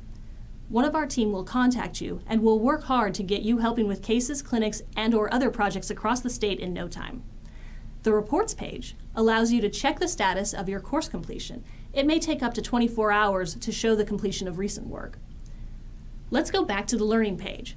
Oh, I think Ashley has uploaded something new about our signature projects. Let's go see what she's up to. Thanks, Heidi. Hi, I'm Ashley Clark, GLSP's pro bono housing development attorney. I oversee our pro bono housing signature project. I can't begin to stress the importance of pro bono work to the legal community. As attorneys, we all swear an oath not just to practice the law, but we pledge to be gladiators of justice and defenders of the underserved. However, there is a severe shortage of attorneys in rural communities throughout Georgia. Even before the COVID-19 pandemic swept the nation, GLSP attorneys work tirelessly to represent individuals and families at risk of homelessness. Recent studies show that an estimated 7.4 million adults are currently facing eviction. Women, communities of color, and low-income communities are evicted at a higher rate than the rest of the population. To tackle this crisis, legal aid organizations, state and local governments, and the federal government have examined eviction prevention measures to aid those without stable housing. GLSP's pro bono program has responded to this call to action by recruiting attorneys from the private bar from all over the state to provide legal assistance to tenants. Through our housing signature project, volunteer attorneys explain applicable laws and defenses to tenants, assist tenants in drafting pleadings and preparing for court, negotiate with landlords and draft settlement agreements, identify cases of landlord misconduct, and advise tenants on how to avoid eviction. As Mike mentioned, our housing signature project is one of several signature projects within the pro bono program. We have a records restriction project, which helps qualified clients clean up their criminal records by correcting errors on their records, restricting public access to eligible records, sealing certain court records, and restricting access to their jail and prison records. The Military and Veterans Legal Assistance Project provides legal assistance to service members and veterans with issues related to deployment, financial hardships, service-related disabilities, and other VA benefits. Our Consumer Benefits Project assists consumers with collection issues, including the initial debt collection stage and post-judgment remedies. The focus of our signature project work aligns with our mission to provide access to justice and opportunities out of poverty for low-income Georgians. We refer cases to volunteer attorneys for direct and remote representation. Volunteer attorneys can also work side by side with GLSP attorneys at legal clinics across the state. These attorneys make it possible for GLSP to assist vulnerable communities who would otherwise fall through the justice gaps. Now let's hear from Alex about how our work impacts communities. I'm Alex Eichenbaum, GLSP's Director of Pro Bono Innovation. It's my job to find new and innovative ways that GLSP can provide pro bono services to low-income Georgians around the state. With that goal in mind, GLSP recently joined forces with the Carter Plains Foundation to host a virtual wills and estate planning clinic in Plains, Georgia. Founded in 2020, the Carter Plains Foundation is an organization set up by Chip Carter, son of President and Mrs. Carter, to provide essential funding for services to underserved members of their hometown community. The Carter Plains Foundation is currently in the process of rehabilitating 23 homes, with the hope of identifying and rehabilitating more in the area. The organization is not only committed to renovating substandard housing, but also to providing services to help end the cycle of poverty. As part of this effort, GLSP and the Carter Plains Foundation wanted to provide wills for these homeowners in order to preserve these soon-to-be rehabbed properties. This kind of estate planning can build generational wealth through securing and preserving these homes and investments. However, Plains, Georgia is what we call a legal desert, an area in which there are no practicing attorneys. Given the lack of attorneys, GLSP worked to recruit pro bono volunteers from around the state to draft wills, financial powers of attorney, and advanced directives for healthcare for the folks in Plains. On June 26, GLSP staff traveled to Plains, where each client met with their pro bono attorney via Zoom. The attorneys reviewed the wills with clients on camera, and GLSP staff was on site to assist with executing and finalizing all of the documents.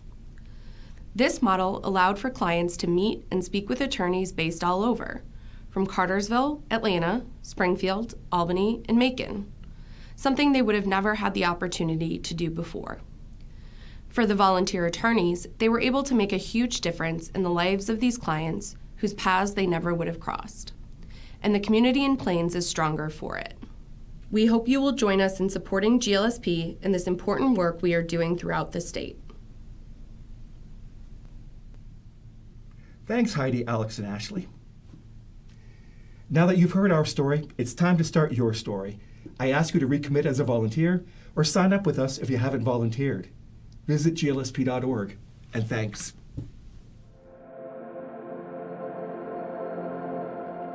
When I think about what lawyers and advocates do in providing legal services in their communities, I think we tend to think about the complex legal issues many people need help with, and we're there to provide those services.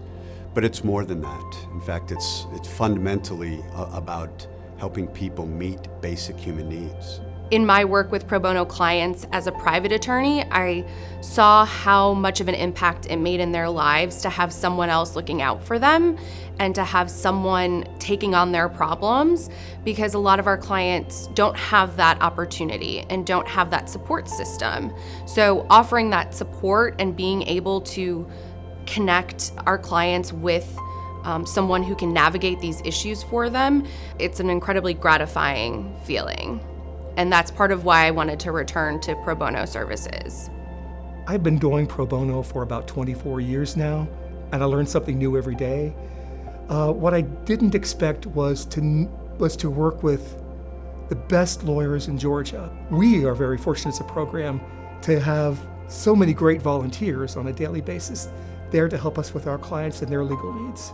My personal connection with them has really grown over the past few years as we've been working on a disaster preparedness project. And since that time, we've had regular meetings and just worked very closely with them and are continuing to do so. The compassion that they have for the communities that they serve and the heart that they bring just amazes me every time we're together. I really think that representing clients under the pro bono program provides an opportunity for me to stay in touch not only with legal services but with my commitment to providing quality services to those who just simply can't afford to hire a private lawyer to do so. Their financial status certainly does not change the legal problems, and I've actually found that a lot of people that use the services of Georgia Legal Services Program have even more complicated legal issues to deal with than some of my clients that actually pay. 70% of Georgia's attorneys are located in the metropolitan Atlanta area. This means that there's a very large population outside of Metro Atlanta that doesn't have any lawyers. There are multiple counties in which not a single lawyer lives or practices. And so Georgia Legal Services Pro Bono program is really aiming to close that justice gap. Georgia has a very high rate of low-income clients who can't get any help many times because they just feel like it's impossible for them to think that they could get some legal assistance with no money. And we're very careful about making sure that the clients that we serve meet our guidelines, our income guidelines. I think one of the most vital services that GLSP provides is that they screen all of the clients to make sure that legal services go to the most vulnerable, the most needy, and that we are doing the most we can for the people who really need it. And the second thing that goes hand in hand with that is that they're there to support you along the way.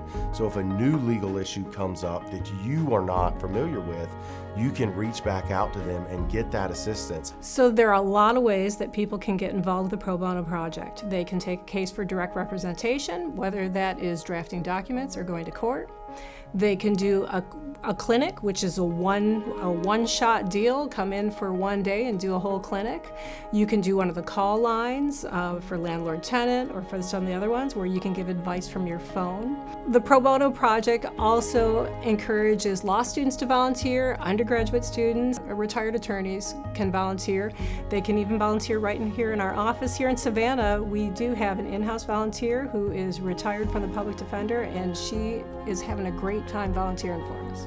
I think that as lawyers, especially lawyers, we have a duty to help the public to have access to justice. We're not here just to make money for ourselves and to help our families. We are also to give back, and that is part of the reason most of us became lawyers.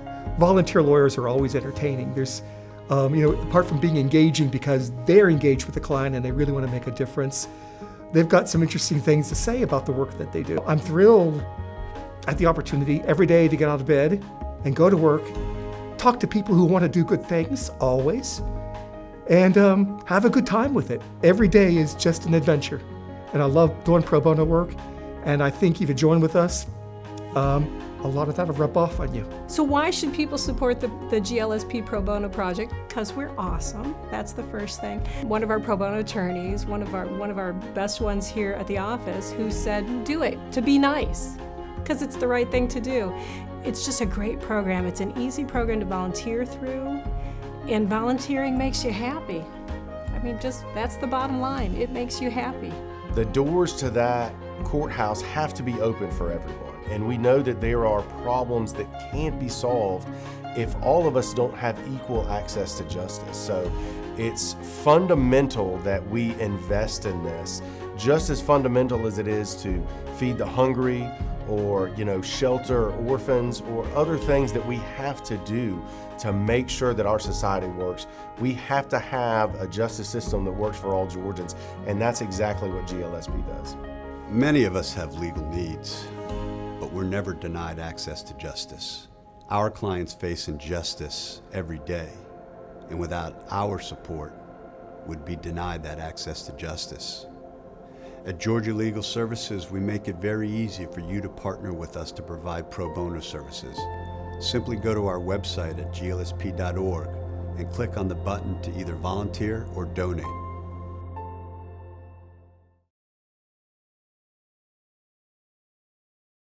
My name is Cynthia Gibson, and I am the managing attorney for the Dalton Regional Office of Georgia Legal Services, and I'm also the health law specialist for the program.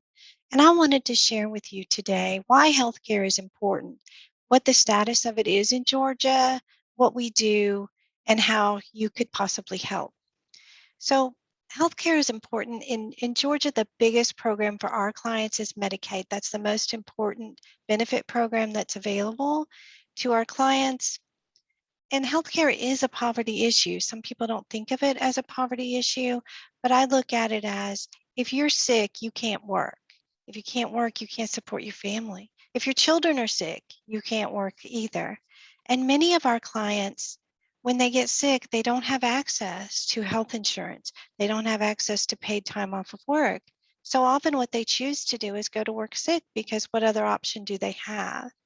If you lose money every time you're sick, you're not going to get preventative care. You're not going to get any primary care or any regular treatment for chronic conditions. And what that leads to is people ended up in the emergency room with really serious health conditions and being unable to work. So all of these factors prevent people from getting out of poverty or cause them to fall into poverty when they experience a health crisis. So what is the health picture in Georgia? Well, Georgia has about 10.7 million people as of the most recent census. And of those, 1.4 million are uninsured. And that makes Georgia the third state in the number of uninsured Georgians. So that's not a very good ranking. There's also approximately 200,000 children in Georgia who are uninsured. And Georgia ranks fourth highest in the country for the number of uninsured children.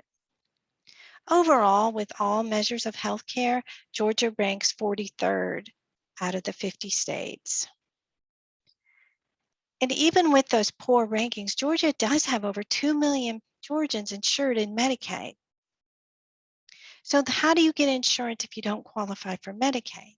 Well, there is private employers. Some of them provide health insurance, but less than 25% of small employers provide health insurance to their workers. 96% of large employers do provide health insurance, but that's required by law. So actually it should be 100% who provide it. But the average cost of health insurance is also a burden. Even if your employer provides it, if you're a low-income worker, that doesn't mean you can afford to take advantage of that option. The average cost of health insurance for a single individual is over $6,800 a year. And for a family, which is 2 or more people, it's over $19,000 a year.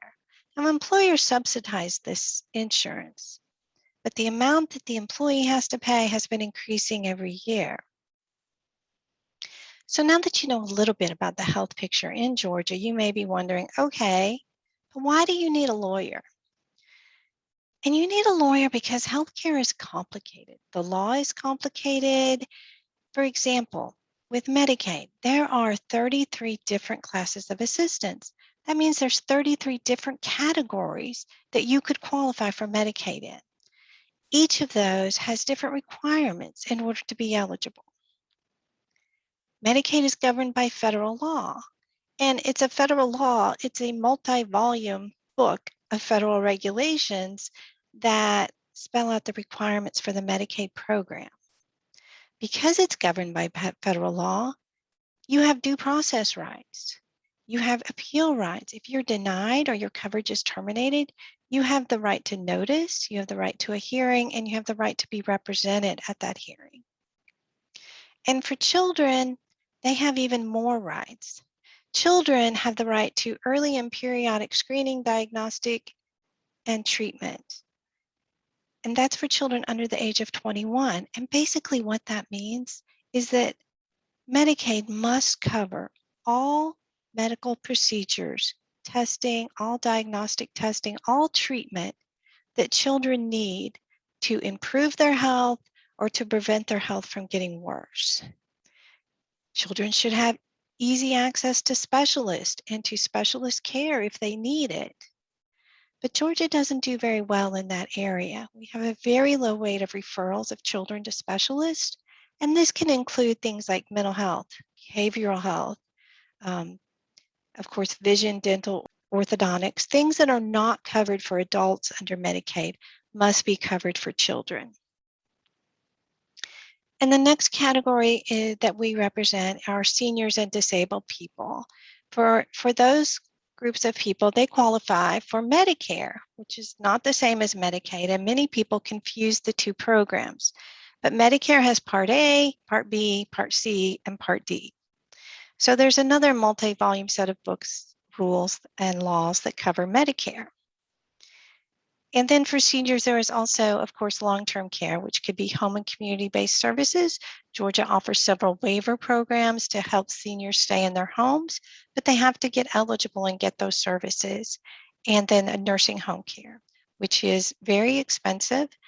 And this Medicaid covers a large portion of all nursing home services in Georgia. So how do you get Medicaid if you think you're eligible? There are basically categorical requirements, so broad categories of people who can get Medicaid. One category is aged, blind, and disabled, so that's 65 or older, aged, blind, or disabled. And disabled is as determined by the Social Security Administration using their regulations. Children under 19. And then the other category is sort of a category of other adults who can be eligible. That can include a parent caretaker of a minor child, pregnant women, or women diagnosed with breast or cervical cancer. So the first step is you have to fall into one of those categories. And then there are financial requirements. And those financial requirements vary depending upon the category you're under. There's income requirements and resource requirements. And if you're age, blind, or disabled, you have to meet the resource requirements. But if you're a child, you don't. So there's different rules for each category. And finally, there are residency and immigration status requirements. You have to be a resident of the state of Georgia. And generally, you have to be a U.S. citizen. There is some what we call aliens, which means people from other countries that are not citizens. If they are lawfully present, certain of them are eligible for Medicaid. Generally, you have to be a legal permanent resident for 5 years before you can receive Medicaid. There are exceptions for emergency services. Georgia also has a pending 1115 waiver. And what that is it's Georgia's version of Medicaid expansion. Under the Affordable Care Act, Georgia has the option to expand Medicaid to all adults whose income is below 138% of the federal poverty level. Georgia has chosen not to do that, but they have submitted a waiver to expansion for adults who earn less than 100% of the federal poverty level. This waiver has not gone into effect yet, but basically it would provide Medicaid to more adults in Georgia who have no health coverage. They would have to have income below 100% of the federal poverty level. Half of them would have to pay premiums. So if their income's less than 50% of the federal poverty level, they wouldn't have premiums. But if it's between 50 and 100, they would. Then they have to meet 80 hours of qualified activities each month. And those activities could be working, going to school, volunteering at approved organizations, and they have to report those hours each month. This waiver has recently had the enactment delayed until next year, so we will see what comes of that. As you can see on the chart that showed the categories of people, right now for an adult with a minor child to get Medicaid, they can only have income up to 38% of the federal poverty level. That's an incredibly low income. So this waiver would help many parents who aren't eligible perhaps become eligible. Now, what does Georgia Legal Services actually do to represent clients with healthcare issues? Some of the things that we handle include screening people to find out if they're eligible for either a class of Medicaid, a program under the Affordable Care Act, or Medicare. You know, Medicare does pretty good extensive outreach and generally gets the people that are initially enrolled, at least for the Part A and Part B Medicare, but not so much with the Part D. Sometimes people don't really understand that that's a separate program they have to sign up for. Medicaid is very complicated and there's no outreach on that. So that's all up to people to learn whether they're eligible. If we find people who are eligible, we help them in applying if they're not able to do it themselves. We also, if they're denied, we will file appeals on their behalf and we will represent clients who are wrongfully denied Medicaid or who have their coverage terminated. Or perhaps there's a child who's trying to get some specialized service and it's being denied. Then we could represent the child in appealing that denial. We help our clients enforce their federal rights under the Medicaid Act. We represent residents of long-term care facilities in Medicaid denials. Sometimes nursing homes wish to discharge patients and there's specific rules on how and when they can do that, and we represent seniors to avoid that outcome. We also help clients access waiver programs, which are the home and community-based programs that can allow people to stay in their homes and avoid nursing homes. And finally, we have a medical legal partnership in Macon. And with that program, what we do is the hospital refers people to us for patients who the patient or their family member has a legal problem. Maybe there's a landlord-tenant issue. Maybe there's something in the apartment that is contributing to the illness that the patient has. Maybe they don't have food. Maybe they need food stamps. Maybe they're having issues in school, and so they need some help getting their accommodations through the school. There can be many different things that arise under that. Now, next you're going to hear from Robert Bush, who's a senior staff attorney with Georgia Legal Services, and he's also the chair of our Elder Action Team.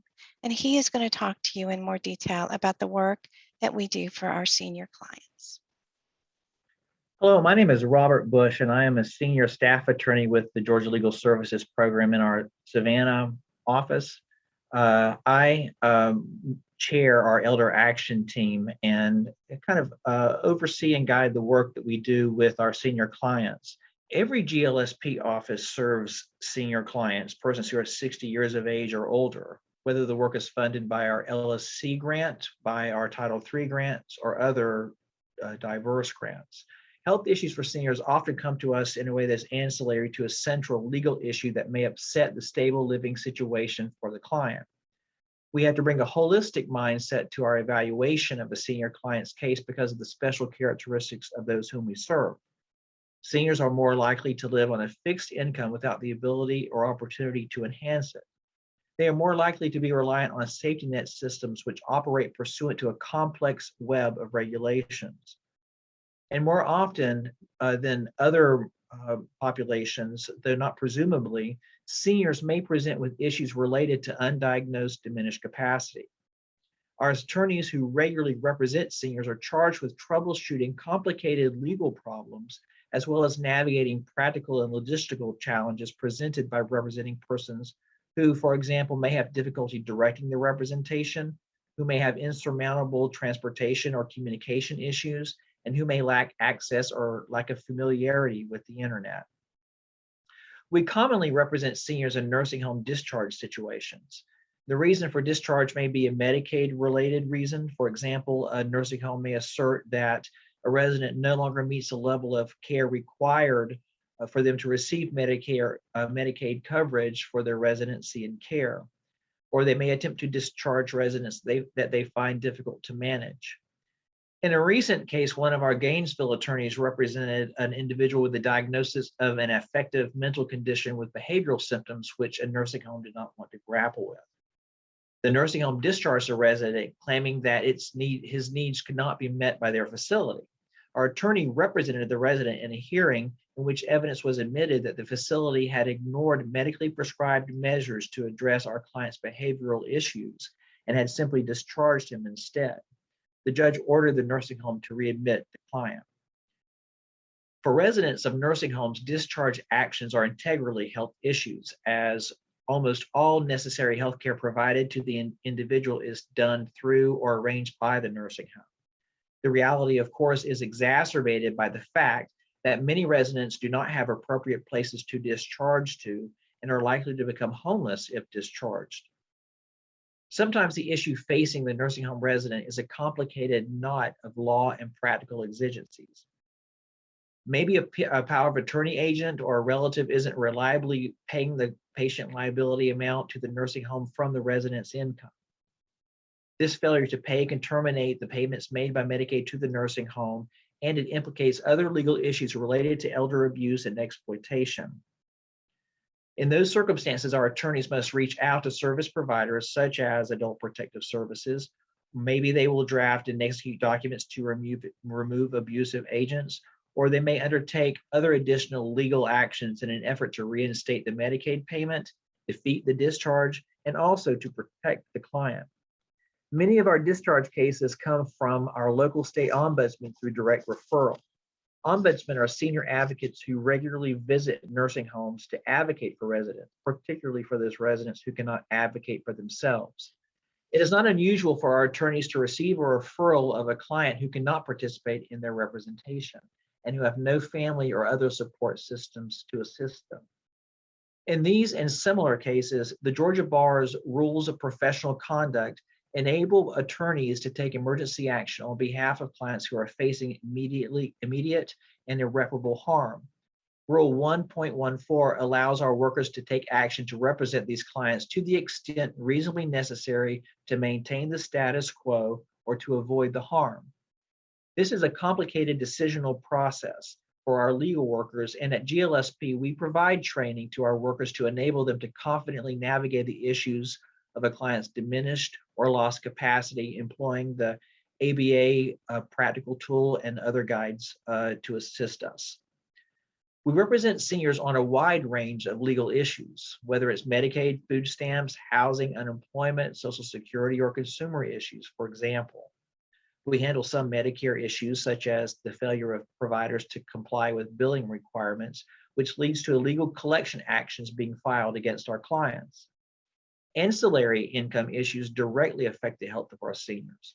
More than once, I've had a client sit across from me and tell me how they ration particular medications or they forego filling necessary prescriptions entirely because they cannot afford to eat and to take the prescriptions.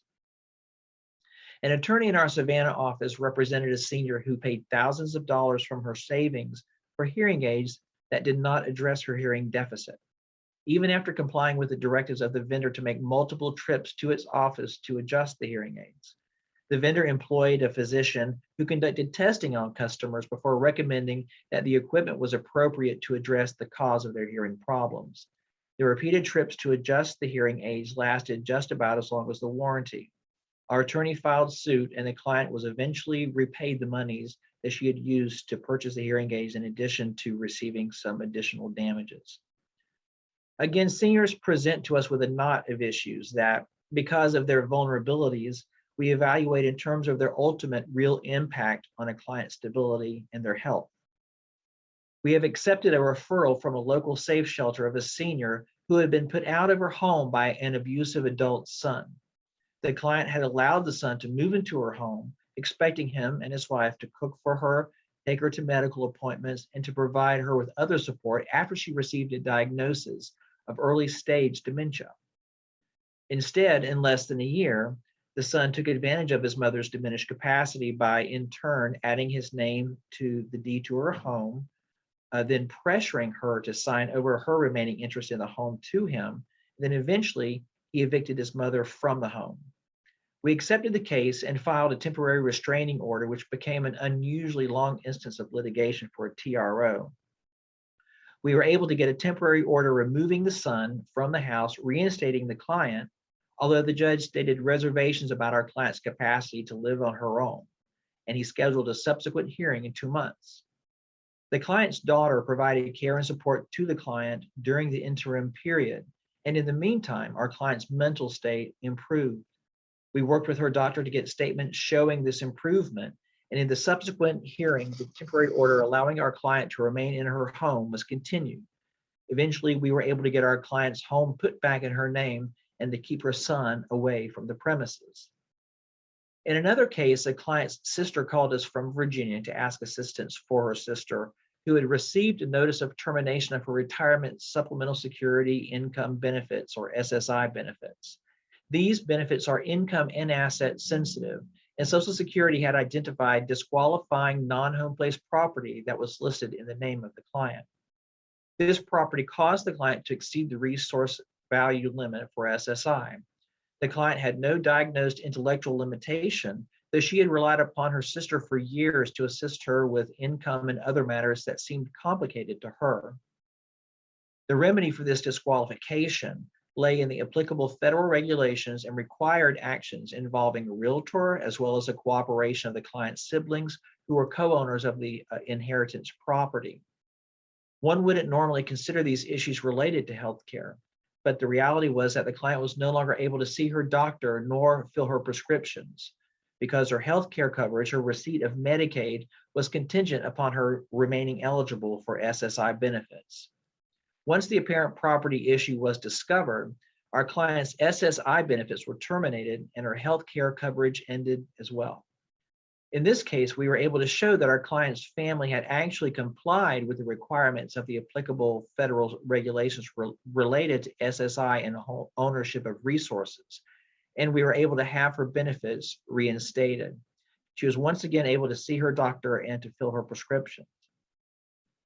We at Georgia Legal Services realize that access to healthcare is a human rights issue. We undertake representation of our senior clients, knowing that they are particularly vulnerable to challenges that can have serious health and life consequences for them. We are aware of the social determinants of health, and we have developed a holistic approach to our representation of seniors, which addresses those seemingly unrelated threats and which actually protects our seniors through legal representation. Now, you'll hear next from my colleague, Francesca Montalero, from our Public Benefits Hotline, who will talk about the hotline, and she will also provide information about how to contact us should one need to seek services from us. Hi, I'm Francesca Montalero, and I'm the Benefits Hotline Supervising Paralegal at Georgia Legal Services program. I became a part of the health law team in 2014 and took over the reins with working on the benefits hotline with the ladies who gave birth to the program as being a service that would help clients through Georgia Legal Services program. The benefits hotline is a service that assists those that receive Medicare. And because of the benefits hotline being a part of the Georgia Legal Services program, we have successfully created a space for clients to call for help to work through barriers when they are not successful with contacting the Department of Human Services agency, for example. The benefits hotline is a service for those that are disabled, as well as seniors and anyone who's receiving Medicare. Because of the benefits hotline being a part of the Georgia Legal Services program, we have created a space for people to get assistance when they have difficulty contacting the agency to get through barriers that is not necessary for an attorney to resolve. And that's where I come in. I assist anyone who's needing help with contacting the Department of Human Services, getting their documents submitted, helping them renew their benefits, application issues and barriers. And those are things that does not require an attorney service. Georgia Legal Services program has numerous wonderful, intelligent attorneys to help with the giant legal matters. I can assist within this program to help people that do not need to go to a hearing and they don't need an attorney to help, but they still need assistance. And that's what the benefits hotline is. We are a grant-funded program, and we've maintained our continuous position within Georgia Legal Services since, I believe, 2014 successfully by meeting the grant requirements for the program to continue. And because of that, I'm also still here and happily serving clients that need help that do not require an attorney within Georgia Legal Services program. Thank you, Robert and Fran, for sharing with us your experiences in representing our clients in health law related matters. Thank you to those of you who have listened and participated today. If you would like to learn more about health law at Georgia Legal Services, please go to our website at www.glsp.org or call at 1-833-GLSP-LAW. Thank you.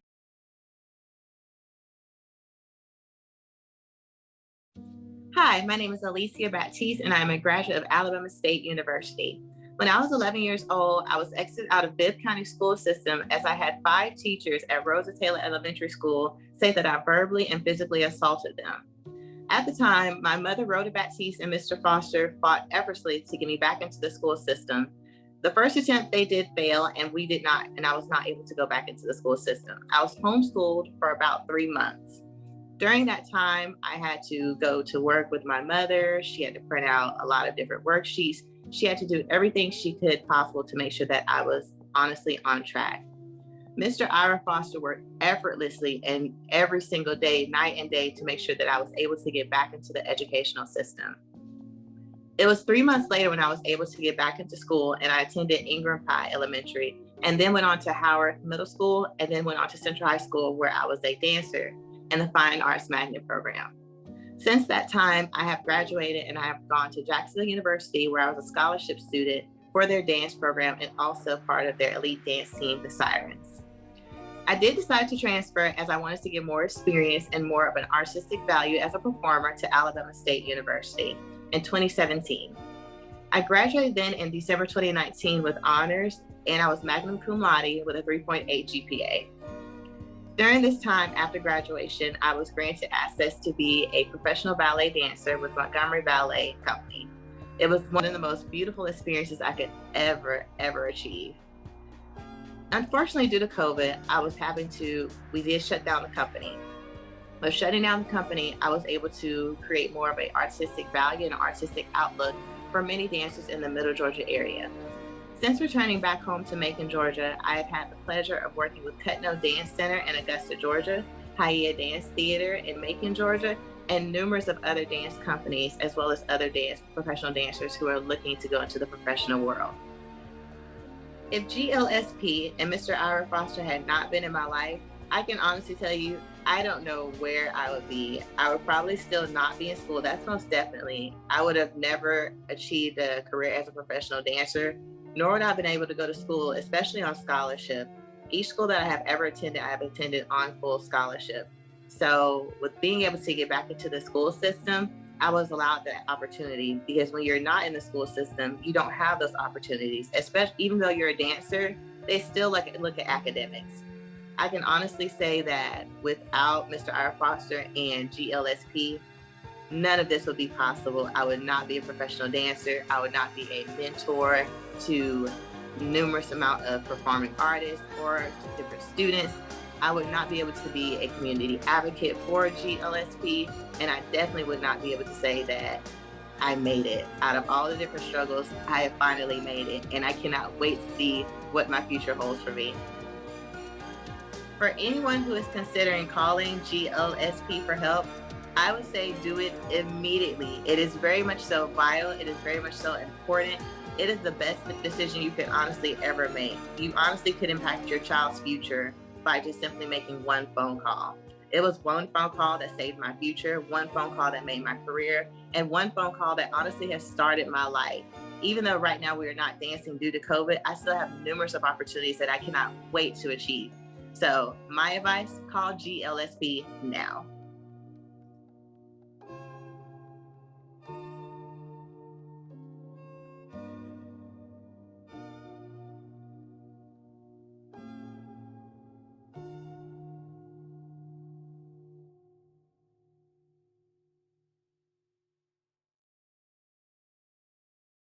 My name is Tennell Lockett. I have been on the board of Georgia Legal Services for a little over 6 years. I am currently the president and the chair of the board of directors.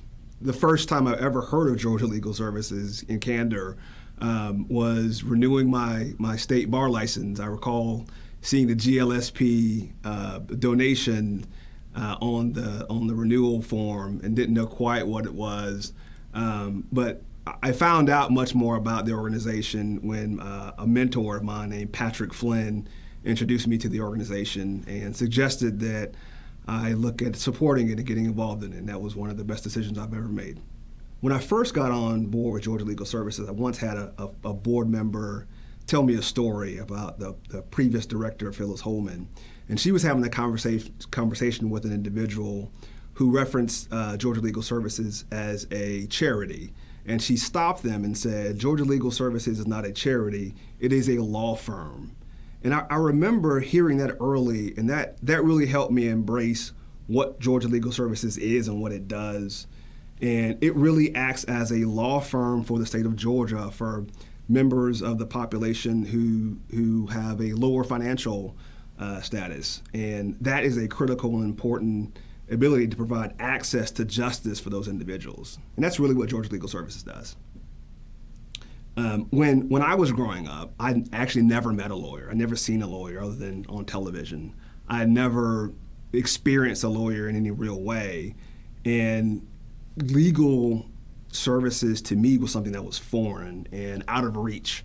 And what Georgia Legal Services, for me, what it does is it provides that function for individuals who have a background that's not really conducive or used to being around the law. The law is extraordinarily important, and being able to provide those services for individuals is something that I find to be personally rewarding. It's been 50 years since Georgia Legal Services has been founded. It's its 50th anniversary. And to the staff, I want to say first, congratulations. It's been an amazing ride, and the fact that something that is this important has been able to provide services at the level that we've been doing that is amazing. And it is primarily a function of the excellence of the staff. So the first thing I'll say is congratulations. And the second thing I would say is stay encouraged and keep on doing what you're doing. You can evaluate a society by how it treats the lesser in the society financially. And Georgia Legal Services provides a function that otherwise wouldn't be provided but for the funding from people like you and me. And it's a community-based organization and one that requires the support of the community. If you'd like to support Georgia Legal Services, there are at least 3 things you can do. One, you can give. I know you hear that a lot, and there are often people who want you to give, but Georgia Legal Services thrives and lives off of its givings. And the donations that are provided to Georgia Legal Services are important, and it needs you to give. 2, if you are a lawyer, you can participate. You can provide pro bono services to support Georgia Legal Services. It both satisfies your pro bono obligation, and again, it provides you with a good thing to do. And the third thing you can do, whether or not you qualify to receive Georgia Legal Services you can share that with a friend. If you know somebody who needs legal assistance and may not have the funds to do so, you can certainly send them in the direction of Georgia Legal Services and spread the word. I invite and implore you to support Georgia Legal Services in any way that you can. Anytime you have the ability to give to a foundation or an organization as meaningful as Georgia Legal Services, you should. And we are asking that you provide your donations to Georgia Legal Services. Go to glsp.org and provide us with any donation that you can. We certainly appreciate it, and we certainly value your contributions. Thank you. Thanks, Tennell. Wow, what another great hour of presentations. I hope as you listened this last hour, you recognize the complexity of the legal services that we provide and the breadth of those services. Think about our Farmworker Rights Division and their fantastic outreach program. Our housing lawyers dealing with this housing crisis that has been exacerbated by the pandemic, and our healthcare team. Cynthia, yes, healthcare is complicated, but we are fortunate to have experts around the state who are able to handle these very complex matters. And I'm really excited about what our pro bono team is doing. Very innovative and creative, and I invite all of you lawyers out there who are looking for opportunities to do more pro bono to give us a call. Go to our website at glsp.org and click on the volunteer button, and you'll have plenty of opportunities to work with us. And I hope you all were inspired by Alicia. Alicia, I hope you're listening.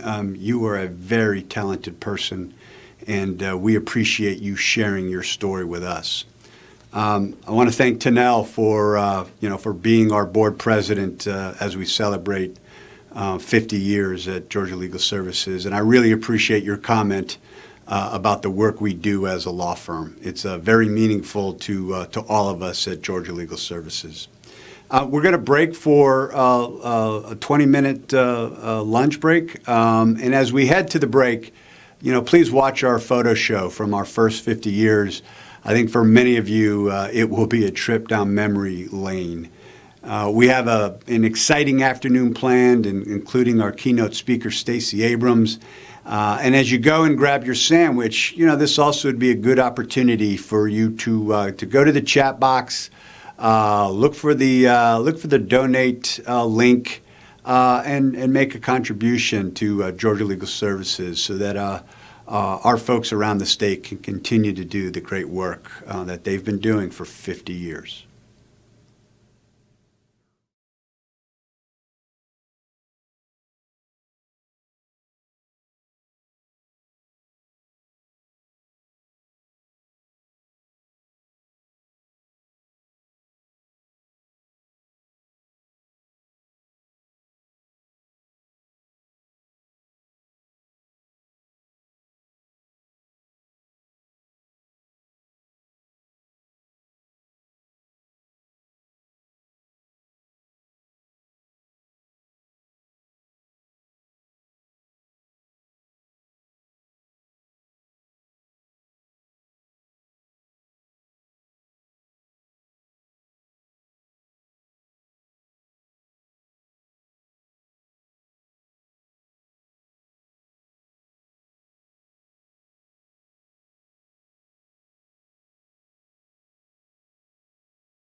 I'm Jack Hardin. I'm a corporate lawyer, and I'm proud to say I'm president of the Georgia Legal Services Foundation.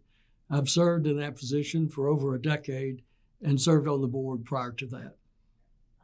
The Georgia Legal Services Foundation was formed with initial funding from a CPRA gift from a federal class action, and that money was given to the program, which decided to create a permanent endowment, and that resulted in the formation of the foundation. I'm old enough to know the lawyers who were the first employees and the leaders of Georgia Legal Services program. Most of my friends started on the coast in the early 70s.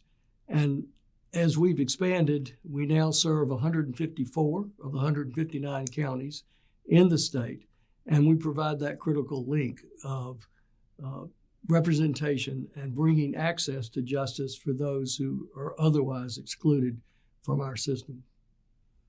I've spent most of my adult life in trying to adjust the inequities that exist between those who were born with privilege and have access to resources and those who lack those advantages. And of course, in our system, the most important equalizer is equal access to justice. And this is what Georgia Legal Services program stands for and what it has been doing for 50 years now. If I had to think of one word to describe the role of the Georgia Legal Service program, it's advocate, someone who can stand in the corner of an otherwise powerless and disadvantaged individual and bring their rights to justice. Looking back over 50 years of providing advocacy on behalf of the disadvantaged, Georgia Legal Services can be proud. It can be proud by looking at individual situations, and daily there are people who identify themselves as having had their lives changed because they had access to advocacy from the program. But it can also look forward to the opportunities it has to continue to narrow the gap between our aspirations of equal justice and our application of equal justice. The foundation was formed to create a pool of money that could help bridge the ebbs and flows of public support for justice. There are political waves that come and go, and sometimes there is a public consensus that supporting access to the courts on behalf of the poor is a good thing, and there are other times where the population doesn't support that. And in those times where support is lagging, that's the role of the foundation, to bridge those gaps, to help the Georgia Legal Services program to continue to operate. And so a permanent endowment to give us the resources to play that role is extraordinarily important. I would call on everybody to support the Georgia Legal Services program. There is no more fundamental factor in creating a stable society and a democratic union than equal access to justice. As long as significant portions of our population do not have access to the advocacy and advice necessary to navigate our complex society, it is not only unfair to those lacking that access, it's destabilizing for our society. So please support equal access to justice. Welcome back, everyone. We hope you had an enjoyable lunch and hope you are looking forward to the remaining portion of our summit. Special thanks to Jack Hardin and the Georgia Legal Services Foundation.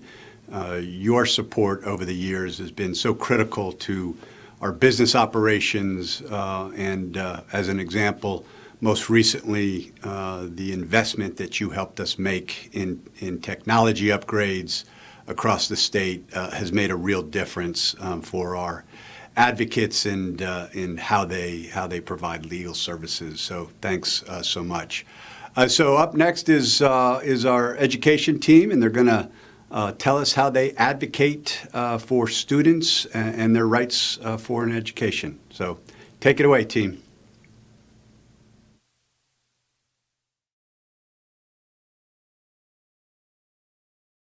Welcome. My name is Kamala Buchanan. I'm the supervising education attorney at Georgia Legal Services Program's Education Project.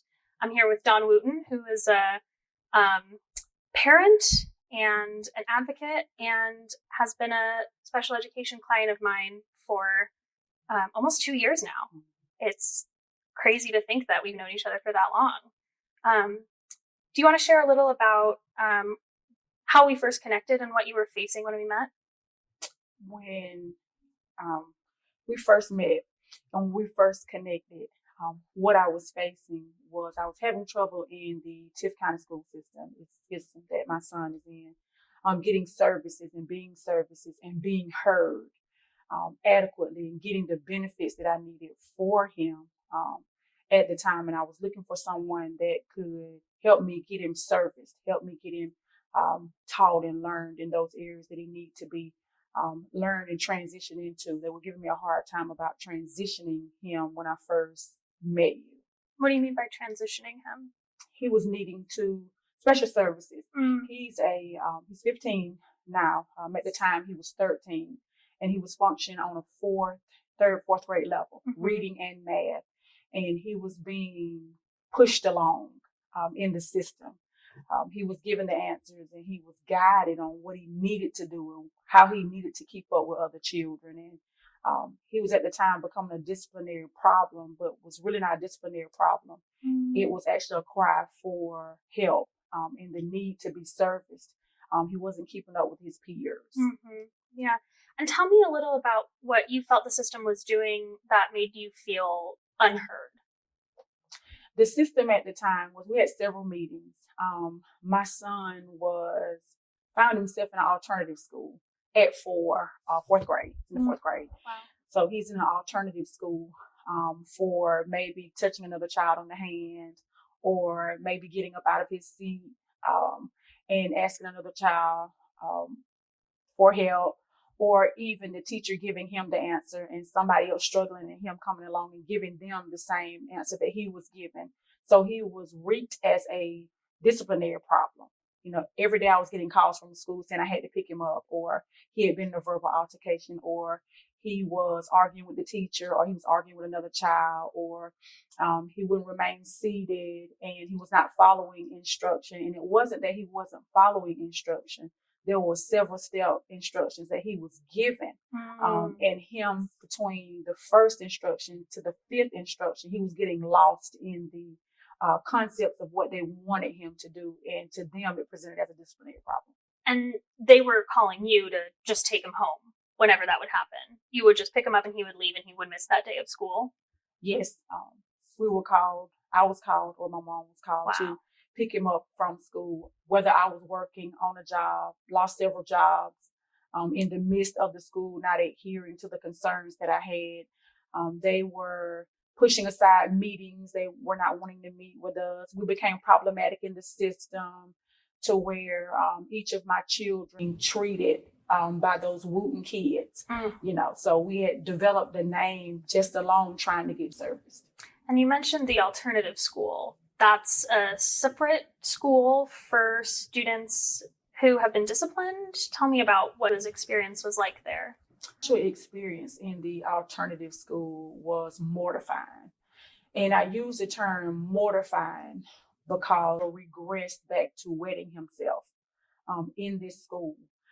He regressed back to shelling up, to where he was developing and blossoming to an open personality, to where he become a social butterfly. He had begun to trust others with significant information and with himself and detailed things. And I sat in one day, one morning, I had been called to bring him a change of clothes. And the alternative principal, or the lady that owned it at the time, or she said she owned it, it was her school.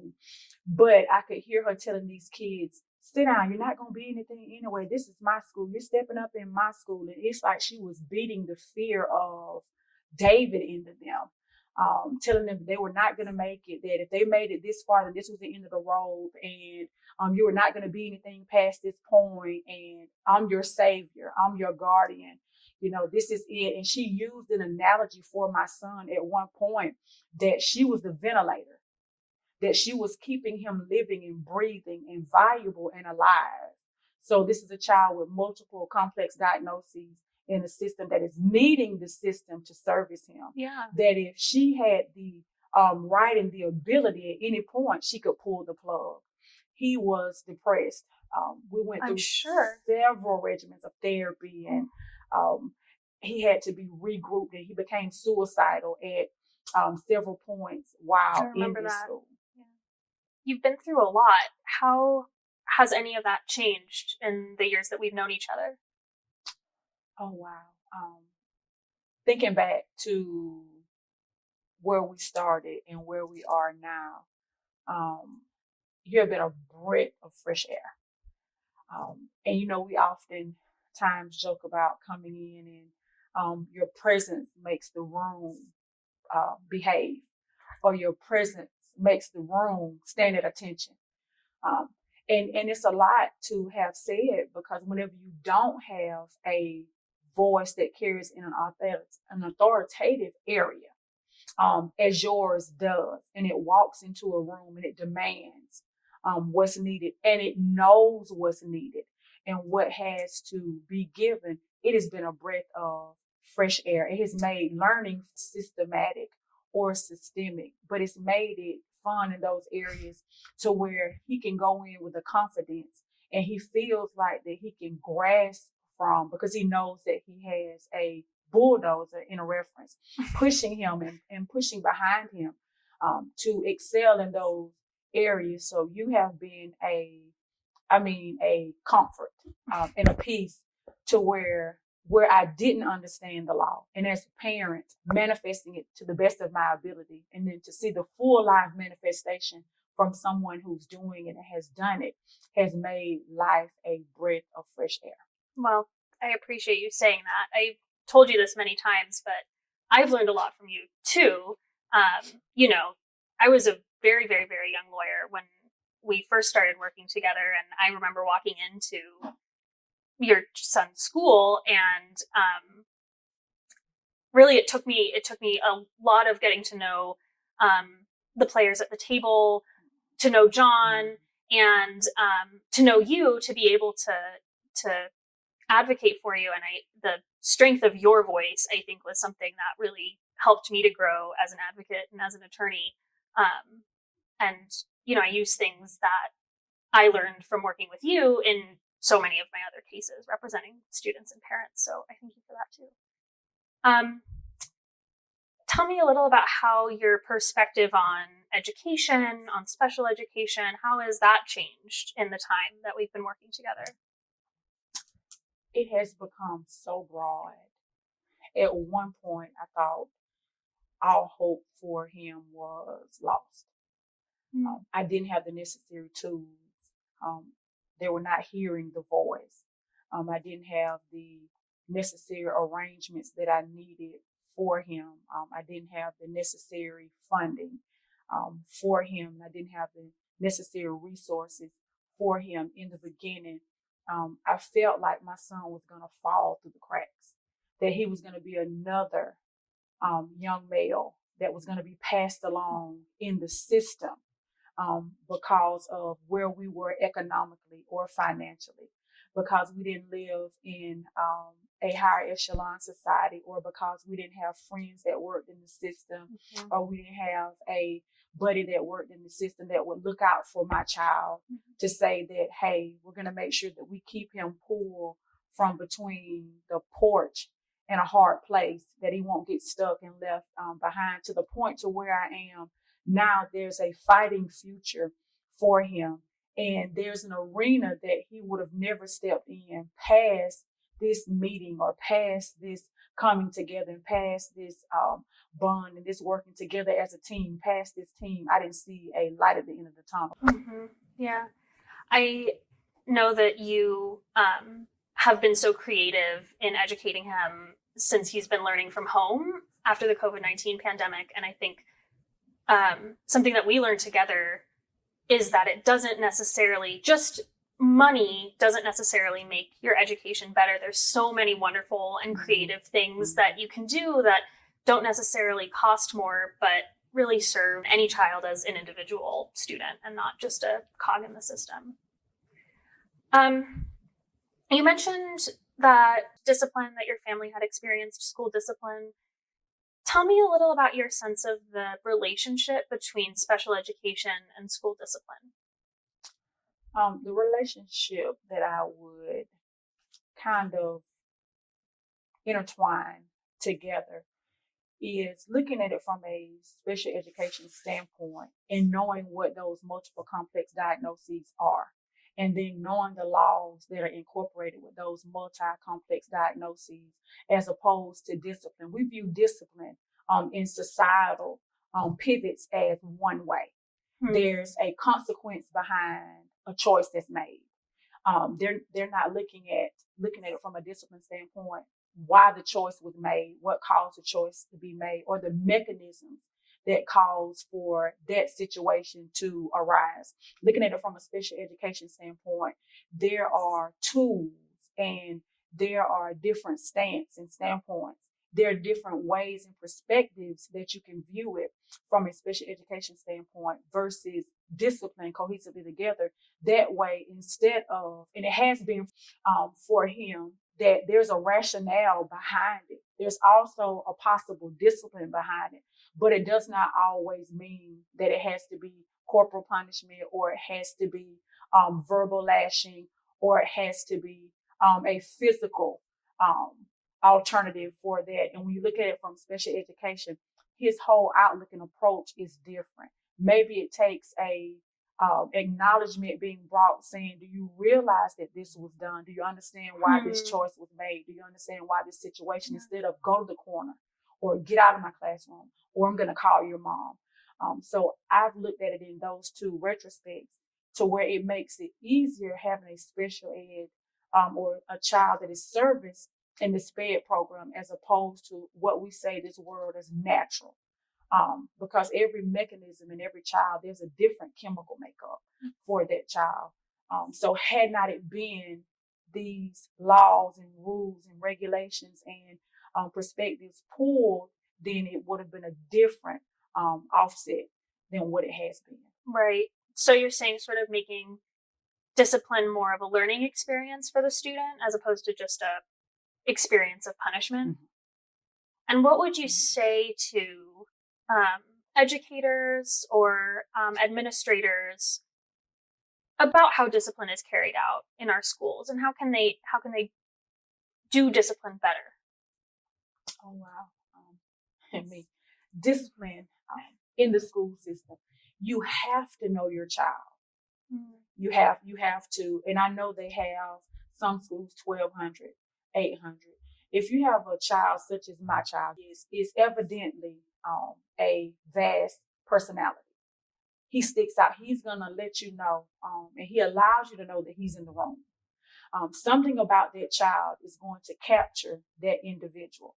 And if you watch that individual as a parent, watch that child long enough, you'll find very unique attributes about that child to where you have to handle that child different.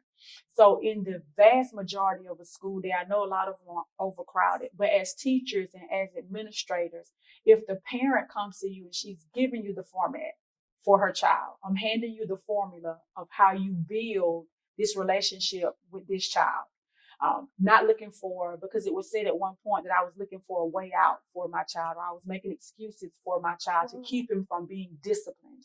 And that was not the makeup mechanism. When you pull a child from home, from a nurturing environment, and I entrust him in your care to come to school, I expect that same nurturing environment, not just verbally given to me, but shown. So before we throw the book, because it's so easy to throw the book and wash our hands of an individual, let's find out as teachers and as administrators, first of all, if this is the line of work and duty that we've been called to do. I've been nursing 12 years. This is my zen.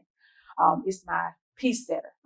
It's what I love doing because I'm learning to cope with the lives of others, and it's not just my life. So that's the first working in it, making sure that this is your area or your arena, and then learning from that parent. Your parent is going to be your go-to. It's going to be your eyes, and then building that relationship with that child before we set horses in an area of discipline. It's easy, so easy to discipline, but it takes a little bit more time to do a little digging. It's interesting you should mention your calling as a nurse, and also that you felt that your son has been treated differently. You probably don't remember this, but many, many months ago, you said to me something that has really stuck in my brain, which is that there's a certain kind of compassion that people carry if they themselves have been treated differently. And you're a huge advocate outside of our work together for anyone who's ever been treated differently. You've been a spokesperson for employee rights, for immigrants, for incarcerated people. How do you see the work that we do together playing into your advocacy for others? How has advocating for your son influenced your passion for advocating for others? Again, I reiterate, I thank heavens for the relationship. You've been a saving grace. Likewise. The relationship, it has taught me a lot. It has taught me how to advocate for my son differently. They always say you don't fight fire with fire. Sometimes that listening ear, you've been that, I watch you in meetings, being that calm, cool, and collective person and saying, hey, Miss Smith, we're going to go into this meeting today. We're going to go in calm. We're going to go in listening. We're going to go in hearing, because you can learn a lot from listening, a lot from listening. And I had been in this system for so long. I'd been in the Tift County school system for so long, and I was fed up and frustrated. So it was kind of like yelling, and it was a fire to fire. And the fire was being watered. My fire was being put out while the systems growed. So I've learned that through this relationship that it has helped me in my life, even taking day-to-day decisions when I make them, that you listen. We oftentimes hear the totality of a whole matter before you judge it. I was not wanting to hear that matter. I wanted that retribution for my child. So it has brought about a lot more subtleness. It has brought about a lot more advocacy for him. I found to where the teachers are a lot more welcoming than they were in the beginning. I've noticed that too. The school system has changed. We changed superintendents, and I think that made a difference as well in the services. And just knowing the area as you have and knowing the arena, it made this relationship easy, and it makes it easier for him to get what he needs when you have a go-to person. Yeah. How would you say that the work that we do together, education advocacy, relates to issues like racial justice, LGBTQ plus justice, economic justice? Do you think there's a relationship there? It is. I believe it is a relationship, and I'm going to share this in short there with it. My son was coerced by a young lady at school to put on a pair of high heels. I've always been an advocate for children. And I've always been an advocate in every arena and every area. The principal automatically drew the presumption that we're not going to have this here. You're not going to conduct yourself here. I remember he said that to you. We don't have those people here. No, they're not welcome here. And I asked him, what do you mean those people are not welcome here? So now here I am putting another foot to boot because I don't know how to let anything go. And there was a young boy that was who he was. That was his identifier. Right. Who are we to judge? Right. Who are we to say they can't get an education? And why is it a day anyway? We're humans and we have human rights. And this work, yes, knowing what can be brought to the table, knowing what can be offered to the table. He was outright rude. And he was like, that's not your concern, Ms. Wood. I was like, it is my concern. And I wish I knew who his parents were. And we would have a real livid conversation. And it was just like, get out of my office. And I was like, there's going to be a special place for you in hell one day in the conversation, because children, you don't mistreat. One, adults, we can pretty much well fend for ourselves. I then resumed to the high school. There was a young man there, loved his eyeshadow, loved his glitter, loved his jacket. He was being expelled. Whoa. At the moment of going to high school to check on my daughter. And the principal had him by the jacket. You're not welcome here. We don't do that here in Tift County. We don't have people like that here. You're too flashy. You're too flamboyant was the word that he used. Wow. So here I find myself again, interjecting myself into another realm and saying, well, who's your parent? I need to talk with your mom. And long story short, they ran his family out of Tift County. Oh no. They told him that he could not be here. So this work is very valuable and valid, together working to make sure that those voices of children that are not being heard, that as advocates in doing this work along with my son, economics and LGBTQ community and people being who they just are and living in areas and arenas that they just are. Yeah. I oftentimes remember my grandma said, through love and compassion have I drawn thee. And you can't draw flour with vinegar. You have to draw with sugar. So we never know what area or what realm that we were bossed into. Right. We just know that we're human. These are our rights. And that's where I am at this point. I am a right advocate. I'm probably going to be in trouble from days to come, or voice is going to be ringing from days to come. That's the legacy that I want to live for. Be free to be that free voice, that free individual who you've been created to be. And sometimes I feel like this work is just forcing a system to acknowledge a person as an individual. Just saying, look, this person is different and than you, and deal with it.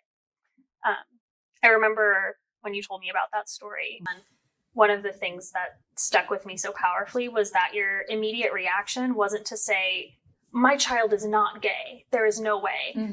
Your reaction was, so what? And I just thought that was so powerful and such a dramatic shift from, I think, how a lot of parents would have reacted. I thought that was really beautiful and a really meaningful way to stick up for your son. It was, I'm a weird little bird, but it was, and you're right, it was, so what? He's my child. I'm going to love him. And if we take that approach with everybody, even though we live in this mass world to where people are so judgmental and critical, we're creation. We're creation. Everybody's not created to be the same or to function in the same realm or arena. And the same with the young man at school. I looked him eye to eye, forehead to forehead. 2 different races. He was not mine. Tears. And our forehead before COVID, Lord. But forehead to forehead, you be as beautiful as you are created. I saw him some months ago and we got a hug. Oh, good. Just out of, because we never know whose life that we've been interjected in to touch and to intercept judgment and critics. So I just look at myself as a critic interceptor. I've been opposed from a child. I never understood why. I was just different from a child, but so what? We're all social beautiful butterflies, so what?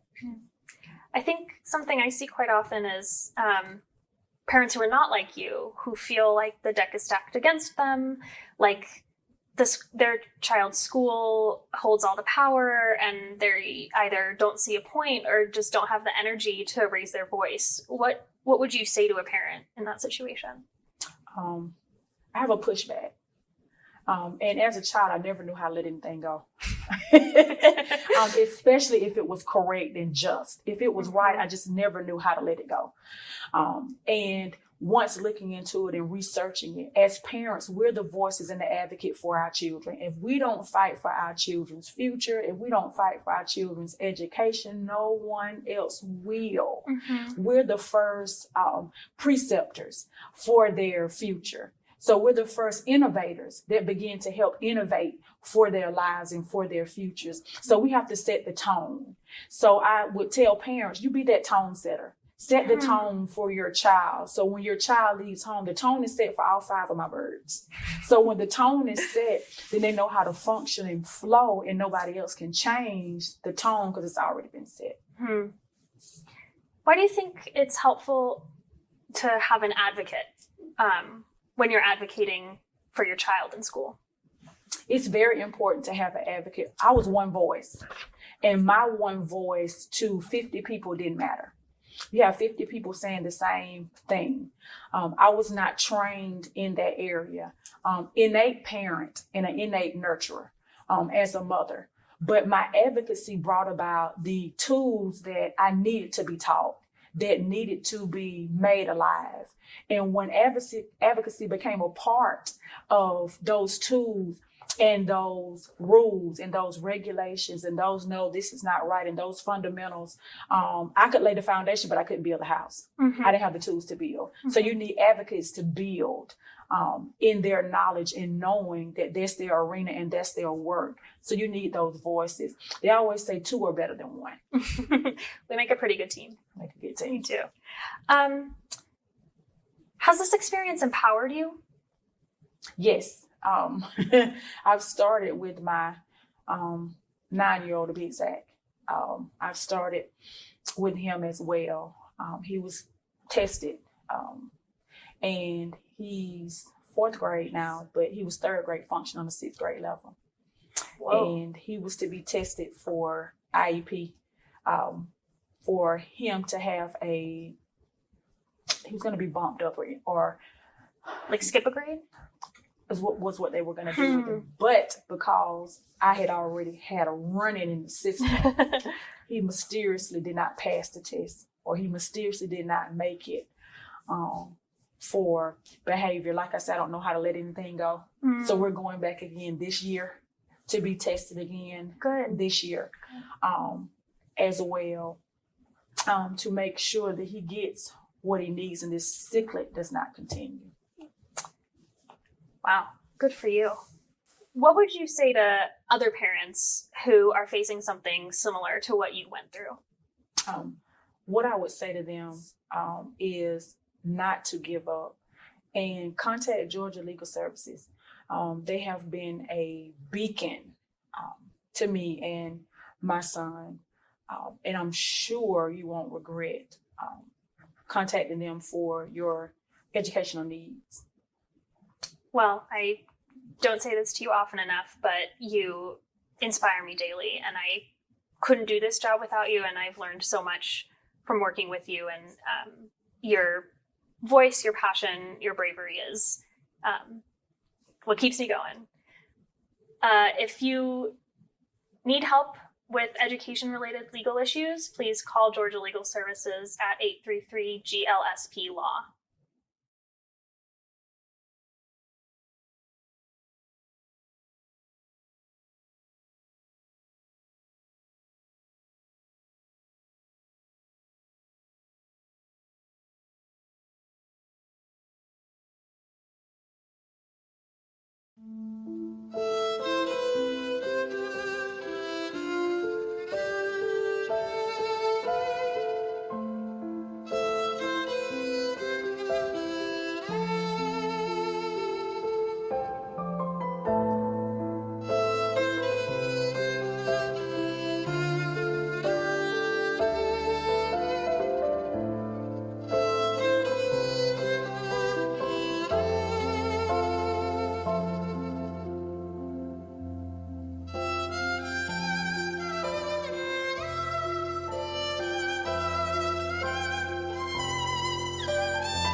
Hello, I'm Reggie Turner, President of the American Bar Association, and it is my privilege to congratulate the Georgia Legal Services Program on 50 years of service.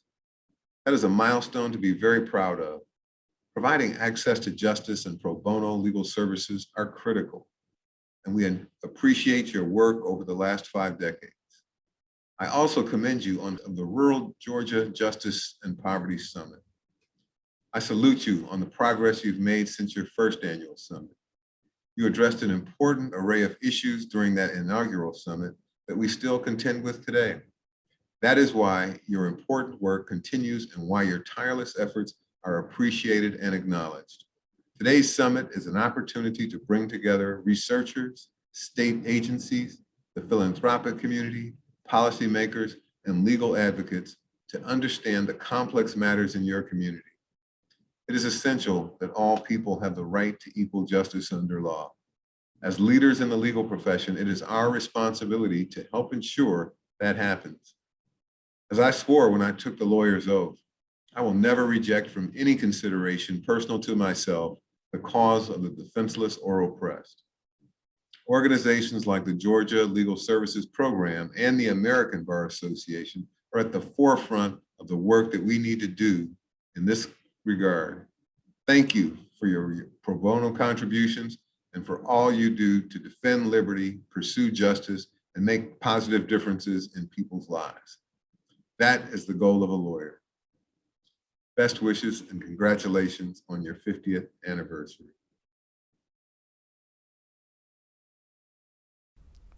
Hi, I'm Van Johnson, Mayor of the city of Savannah, Georgia.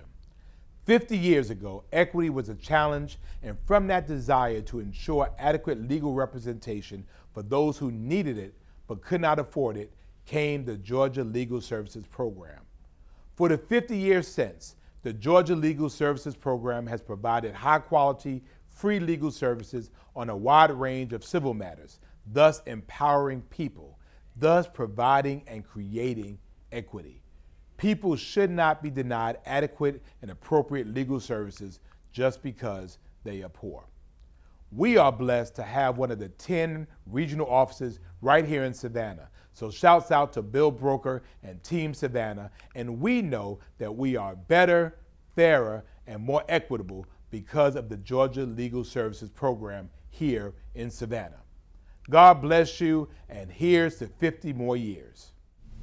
Hi, I'm here to talk briefly about race equity and the role it plays in our current work, as well as our goals for the future. I'm going to start with some definitions to be sure we all understand the terminology we're going to use. First, what is race equity?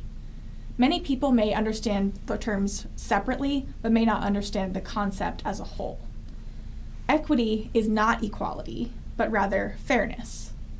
Racial equity is the condition that would be achieved if one's racial identity no longer predicted, in a statistical sense, how one fares. Race equity is a process and a goal. Second, what does person of color, or POC, mean? In this presentation, we are defining person of color, or POC, as someone who is not white. Next, what is institutional racism? Institutional racism refers to the ways in which institutional policies and practices create different outcomes for different racial groups, even if those policies are not racially discriminatory on their face. Every day, our clients face policies and structures that were built by white people, are maintained by white people, and were designed to benefit white people. People of color make up 41% of Georgia's population, but account for 89.89% of Georgians in poverty. Despite federal and state protections in the law based on race, the law is clearly failing to create equitable outcomes for people of color. Let's review a few of the legal protections based on race. The 14th Amendment of the U.S. Constitution and Section 1 of the Georgia Constitution provide due process protections and equal protection under the law. The Civil Rights Act of 1964 banned unequal application of voter registration requirements, racial segregation in schools and public accommodations, and employment discrimination based on race. Title VI of the Civil Rights Act of 1964 prohibits racial discrimination by programs or activities receiving federal financial assistance. And Title VII of the Civil Rights Act and the Equal Employment Opportunity Act of 1972 protects employees and job applicants from racial discrimination. Georgia's Fair Employment Practices Act was designed to safeguard individuals from discrimination in public employment, meaning public agencies or local, state, and federal governments. Notably, these laws do not protect the majority of individuals who work in the private sector. The Federal Fair Housing Act and Georgia's Fair Housing Act protect people from discrimination on the basis of race when they are renting or buying a home, getting a mortgage, seeking housing assistance, or engaging in other housing-related activities. The Equal Credit Opportunity Act prohibits creditors from discriminating against credit applicants on the basis of race or because the applicant receives income from a public assistance program. Georgia has a similar legal protection called the Georgia Fair Lending Act. However, this law was weakened less than a year after it was enacted. Even with some race-based legal protections, our clients are still treated unfairly based on their race. And this disparate treatment has measurable consequences for their mental and material well-being. Here are just a few examples.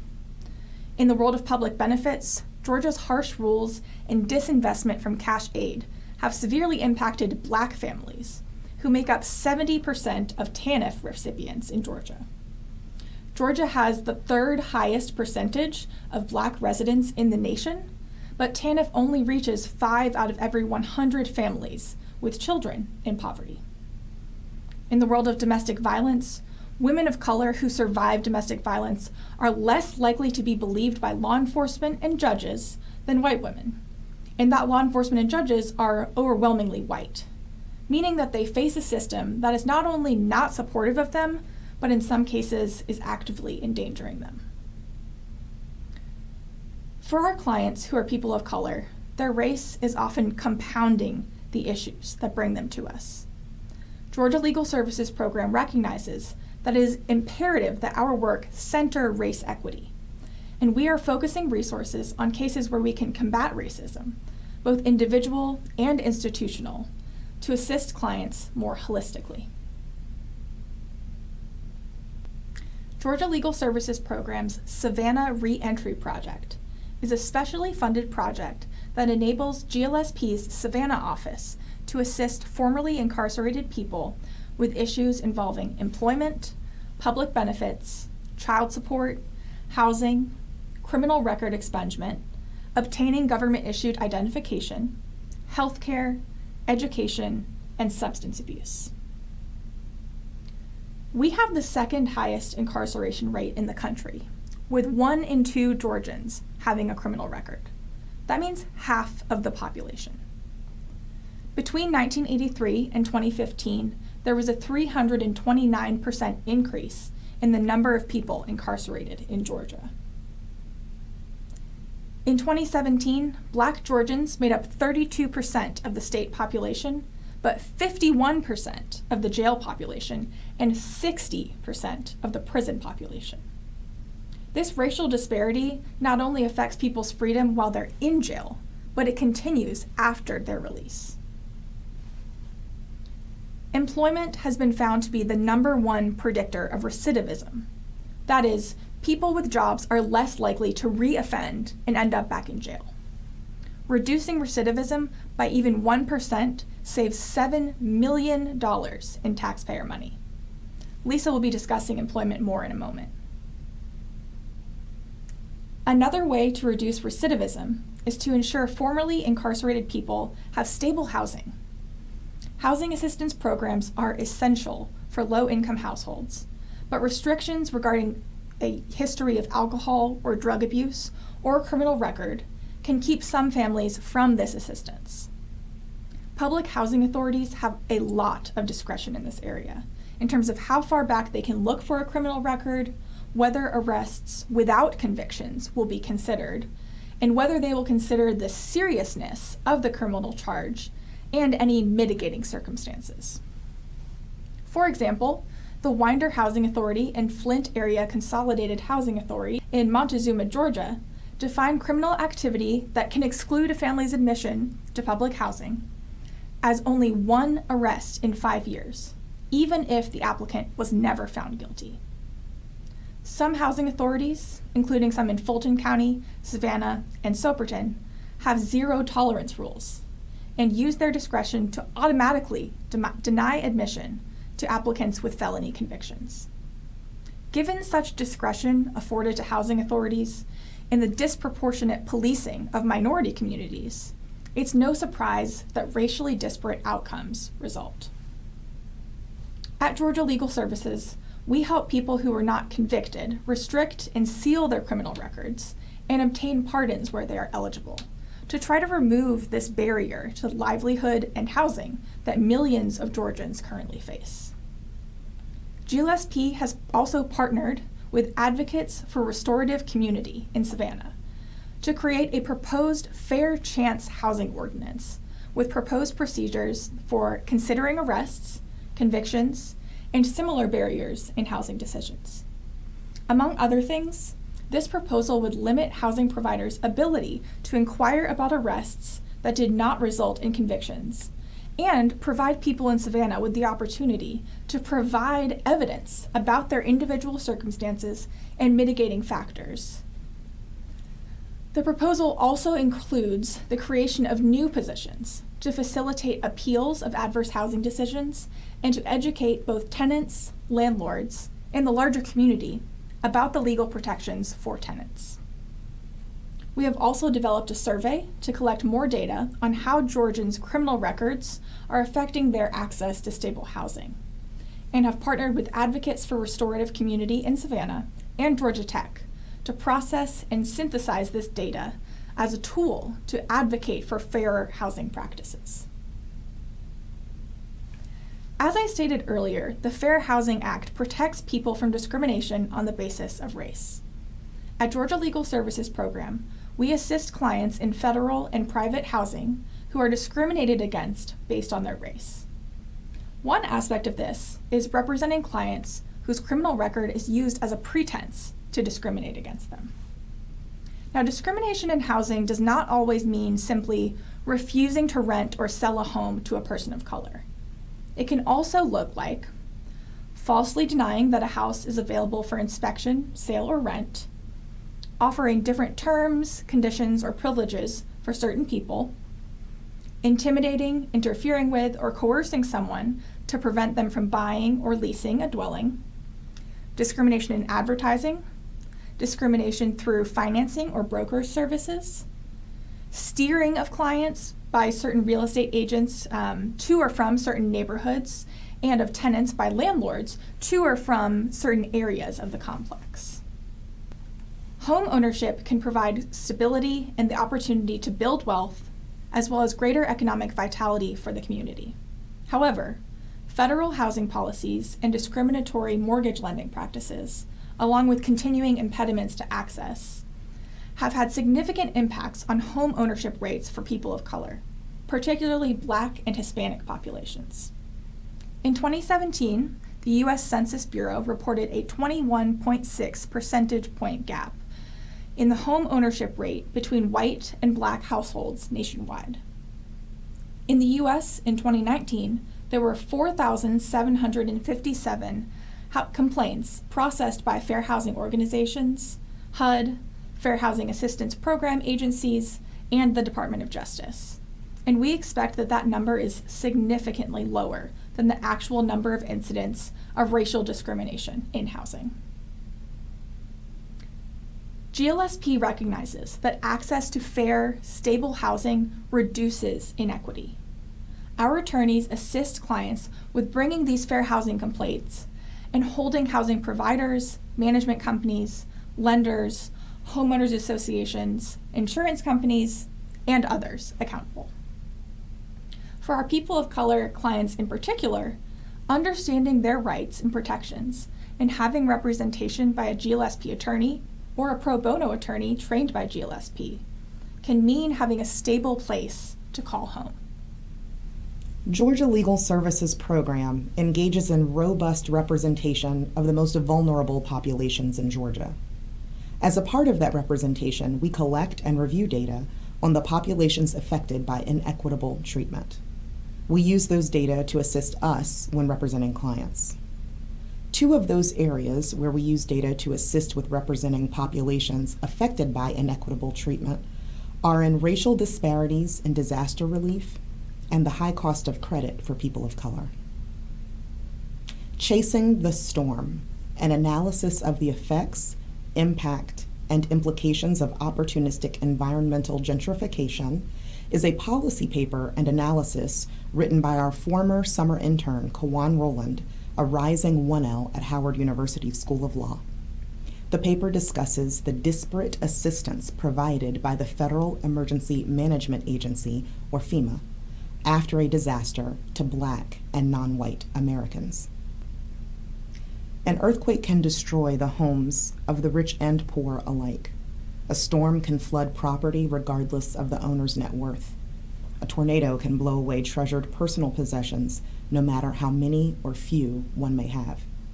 Nature's destructive potential is neutral, but discrimination exists in the way that destruction is remediated.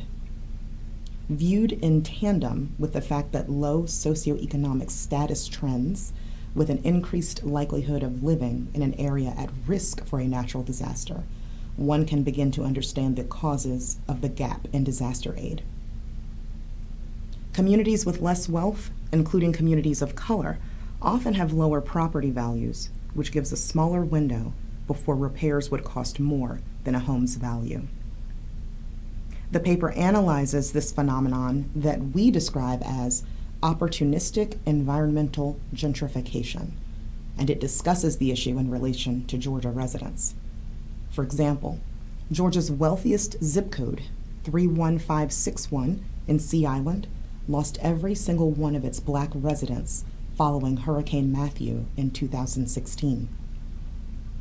Opportunistic environmental gentrification is most prevalent in communities that are already majority white with a significantly outsized Black population. OEG combines nature's fury and society's elitism in a way that is too complex to combat simply with legislation or knowledge of the issue. Black and non-white Americans are more likely to be denied funding from FEMA, and when they do receive funding, it is between 5 to 10% less than their white counterparts. FEMA determines the appropriate types of housing assistance for which an individual or household may be eligible based on disaster-caused loss, access to life-sustaining services, cost-effectiveness, and other factors. 11% of Blacks are denied FEMA relief for no given reason, while only 4% of whites are denied for no given reason. Furthermore, government aid is hindered when heirs' property is at stake. FEMA requires proof that the applicant is a homeowner. Heirs' property that is not probated lacks the documentation of the current living owner, which means that they will not receive funding or that they will experience significant delays and hardships in getting the aid. This disparate treatment emanates from both the government and private entities. For example, utility companies showed a bias in Austin after the most recent Texas freeze. Maintaining housing and shelter is a top priority for Georgia Legal Services Program, so it is critical for us to know the landscape of the type of issues, including distribution of disaster relief, that disparately impact our client population. Providing access to disaster relief and educating clients about federal and state disaster relief programs about which they may not have been aware is one way that GLSP impacts our clients. The paper suggests that GLSP needs to work with property owners who are within a group that are most likely to be permanently displaced after a natural disaster and assist them with preparing for the inevitable. For post-disaster work, GLSP advocates on behalf of clients with government agencies, including completing applications for FEMA assistance. The Black Tax, Where Race, Poverty, and Credit Collide, is a policy paper and analysis written by our former summer intern, Tyra Boose, a rising third-year law student at North Carolina Central School of Law. This paper addresses the issues surrounding consumer credit, poverty, and race. The connection between credit lending and race shows that discrimination is present and affects minorities at a high rate. The paper analyzes the cycle of consumer credit utilized by most Americans, with which many of us are familiar: creditworthiness on the basis of a credit score, approval or denial of credit, and completion of the loan, agreement, or default. The Federal Trade Commission defines consumer credit as a system that allows consumers to borrow money or incur debt and defer repayment of that money over time. And that's defined in consumer credit law and practice in the U.S. The FTC continues to state that access to credit is a valuable benefit which a person should protect and manage wisely. Perhaps unsurprisingly, there is a relationship between race and access to consumer credit. Research shows that credit may be a privilege as opposed to being freely offered to all. Although access to credit depends on previous credit history, it is not as objective as it may sound. We think that those with good credit histories should have more access and ease to borrowing money from lenders, as well as an ability to borrow with better terms. And we understand that consumers with poor credit histories are unable to obtain necessities such as housing, transportation, or even access to a credit card. In practice, people who have steady incomes with lower debt to income ratios will normally have a good credit report. It turns out that steady income is intricately related to other factors, including race. Wealth Simple magazine reported research at Yale and Northwestern that estimated that Black families in America hold only $5.04 for every $100 that a white family holds. Out of the 50 states, Georgia was ranked 37th for overall poverty, 34th for affordable housing, 43rd for unemployment insurance, and 50th for health insurance coverage. The overall rate of poverty within the United States is 12.3%, excluding data from Puerto Rico. The race and ethnicity with the highest rate of poverty is at an astounding rate of 24.2%, and those people are the American Indian and Native Alaskan group. Second, with a difference of only 3%, are Blacks or African Americans. Such data tend to show that minorities are susceptible and experience poverty at a greater rate than their white counterparts. Black borrowers were more likely to be saddled with high-cost mortgages when buying a home in 2019, reflecting the persistence of racial discrimination that is only slowly improving. Recent research from the Urban Institute showed credit scores are significantly lower in St. Louis's neighborhoods of color than in mostly white neighborhoods. And there is hidden discrimination in lending. Despite prohibitions against discriminating against borrowers due to their race, credit is very costly for people of color in the United States. The U.S. Census Bureau estimated Black homeownership to be at 41.7% in the third quarter of 2018. That's about the same rate as it was in 1970. An analysis by the Center for Investigative Reporting about mortgage lending, and they analyzed 31 million mortgage application records, found that African Americans and Latinos were much more likely to be denied conventional mortgage loans than their white American counterparts, even after controlling for factors like an applicant's income, the amount of the loan, debt-to-income ratio, type of lender, and even the neighborhood where the property is located. One study by the National Bureau of Economic Research found that African Americans are 105% more likely and Latinos are 78% more likely than white Americans to have a high-cost home loan. An article published by New York University's Law Review noted that credit reports create vicious cycles for debtors. One such cycle occurs when credit reports are used for extending loans to consumers. Although such reports may provide background information that may predict whether one will pay back a loan, they also indicate economic instability. Clearly, individuals in economically unstable positions are subject to the vicious cycle that requires higher interest rates, otherwise known as predatory loans, or refusals by creditors to extend credit, denials. Predatory loans are loans that take advantage of consumers through acts of deceit, and predatory lenders often prey on consumers with low credit scores, offering discounted rates or deferred payment plans to entice those consumers. Most of the targets and victims are low income, so they are less likely to have the knowledge of how credit works or to have someone advising them. As such, lenders will intentionally engage in transactions with low-income consumers because they are aware that the lack of knowledge and experience held by these consumers affects their understanding of how credit works and how that credit will affect them in the future. Similarly, an employer may check an applicant's credit during the hiring process. Such checks are permitted under the Fair Credit Reporting Act. Credit checks are often conducted as a form of a background check. For some jobs, an individual may lose an opportunity due to their credit report or outstanding debts. For those in poverty or who are classified as low income, a missed job opportunity due to a credit score continues this vicious cycle. An inability to build wealth individually or on a communal basis negatively affects our clients. Our clients oftentimes are not educated about credit and debt, but we do help. Here are some examples.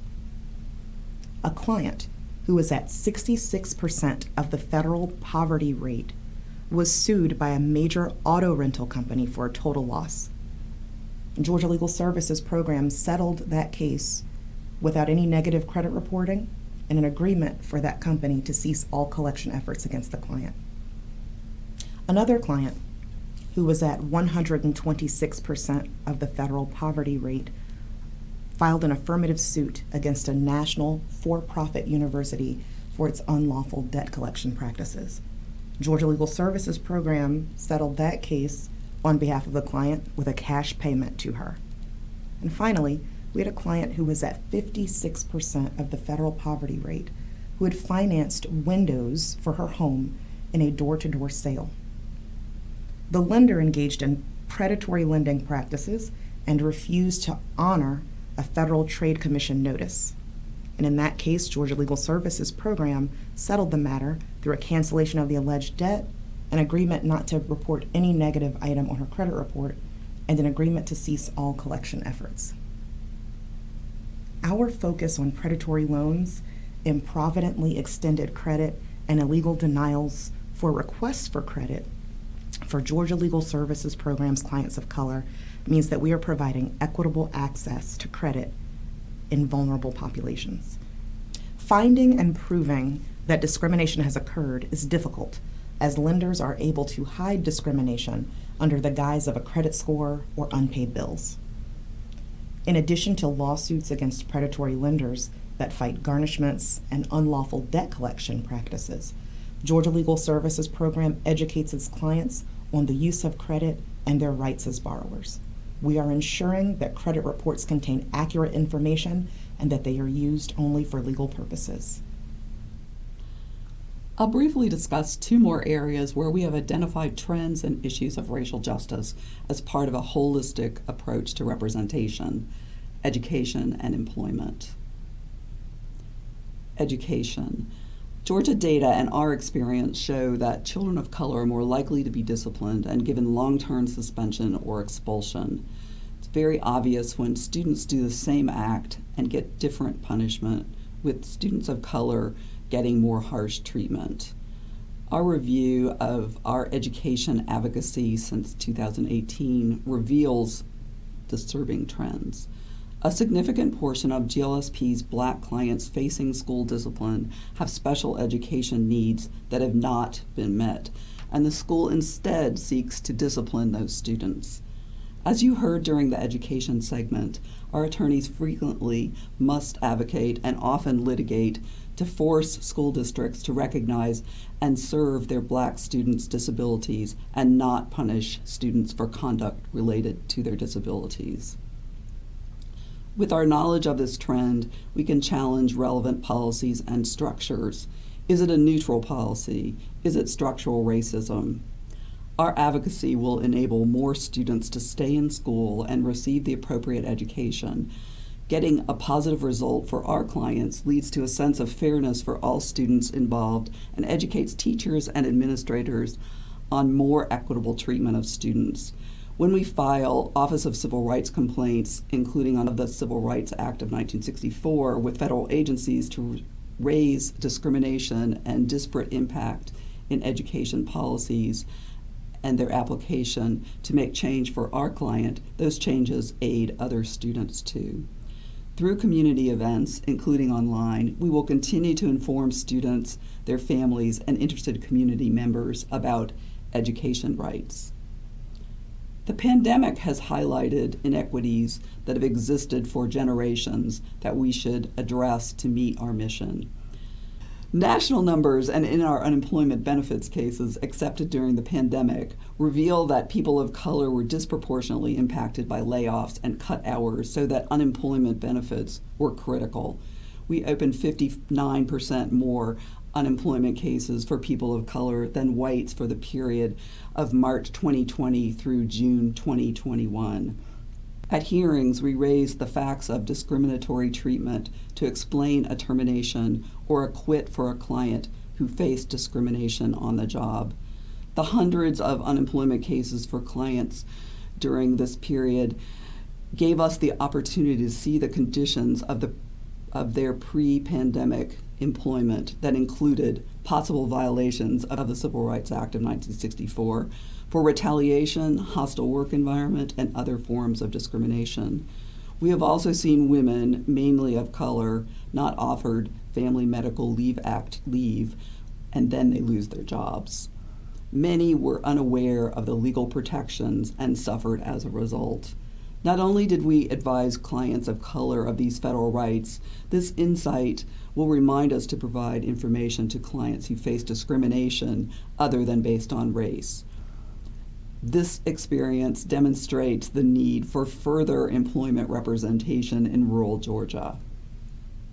Educating clients about federal legal protections and the relevant federal agency should help reduce on-the-job discrimination, and our representation at hearings are critical because it takes representation at a hearing to win most unemployment cases in Georgia. You have heard about some of our racial justice work and that the quest for racial equity permeates our advocacy. Our racial justice advocacy is consistent with our mission of providing equal access to justice and opportunities out of poverty. As you see on the slide, issues of credit, education, health, income, jobs, housing, family, and public benefits demand our attention to achieve racial equity. During the pandemic, we have seen the intensity of stressors on all of our clients, but stressors have disproportionately impacted people of color. Our statewide vantage point gives us the ability to see patterns, trends, as in our special education practice, and structures that harm our clients.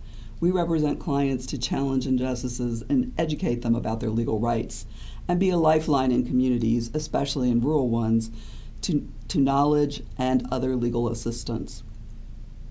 At 50 and Forward, we have the knowledge, opportunity, including on our race equity team, and responsibility to educate clients and communities of legal rights to achieve racial equity. For these subject areas, if we cannot represent the client in the claim or forum, we try to connect them with other legal representation through state and national nonprofit law firms, Georgia private attorneys, or the relevant federal agency. The Biden administration's equity mandates on federal agencies give new life to federal civil rights protections, but those rights are illusory if Georgians don't know about them. We are guided by what Dr. King wrote in his letter from the Birmingham jail.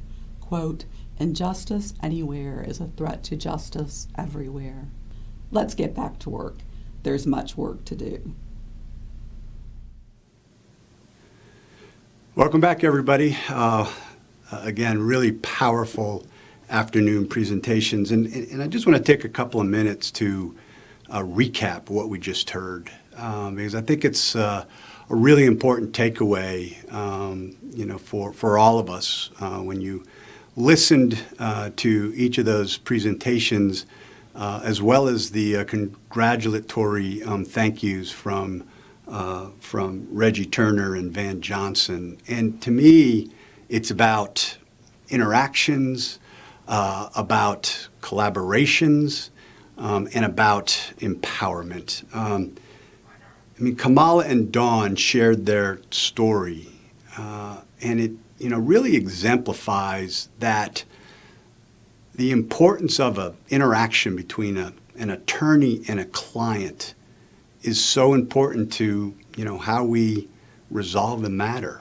But it's not always about the law. Fundamentally, it's about the importance of supporting one another and building a relationship that is so lasting. And I think Kamala and Dawn did such an awesome job talking about that. Our race equity team, so powerful, the work that they are doing and understanding that equity equals fairness. And, to hear from Reggie Turner and Van Johnson and the importance of collaborations with the American Bar Association and the city of Savannah. It's what makes us better, and we really appreciate the support that we get from those organizations and from the city of Savannah.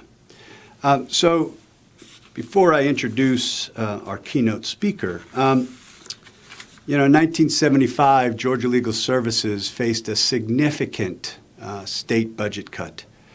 And there was a committee formed that was chaired by a Georgia state representative who was instrumental in spearheading an active fundraising campaign.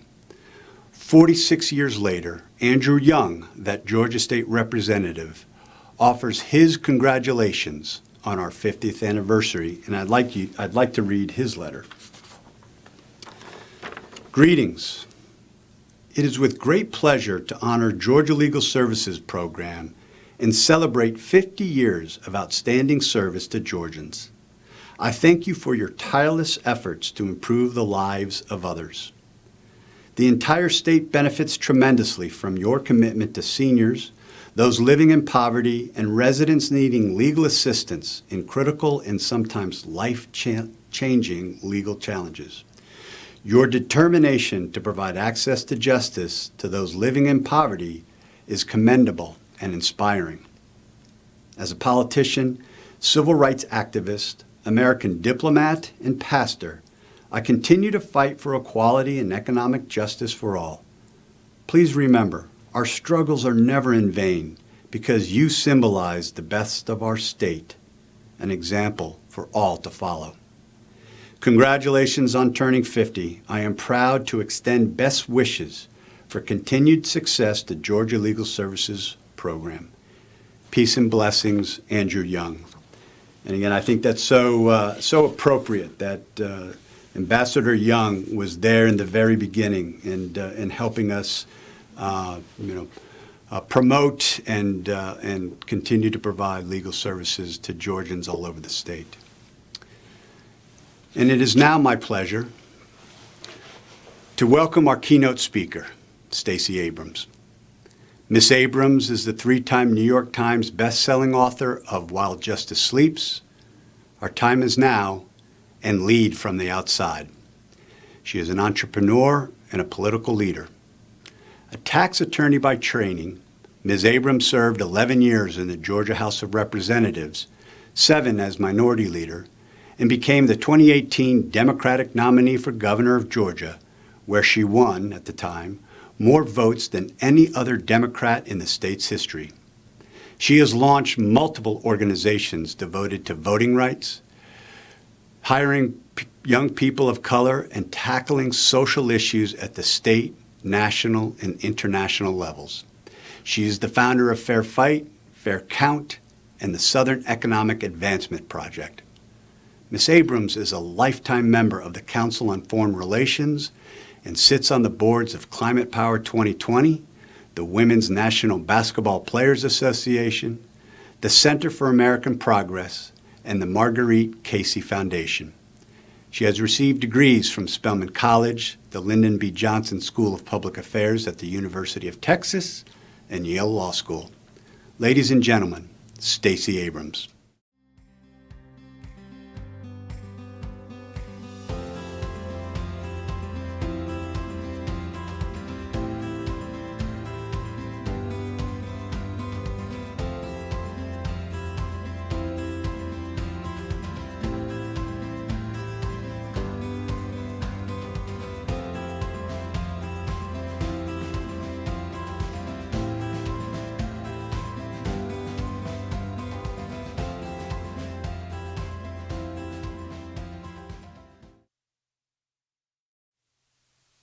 Extraordinary community at the Georgia Legal Services Program.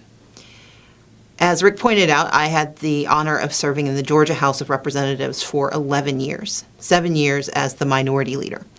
And during that time, I had a very interesting, if not well-known, distinction.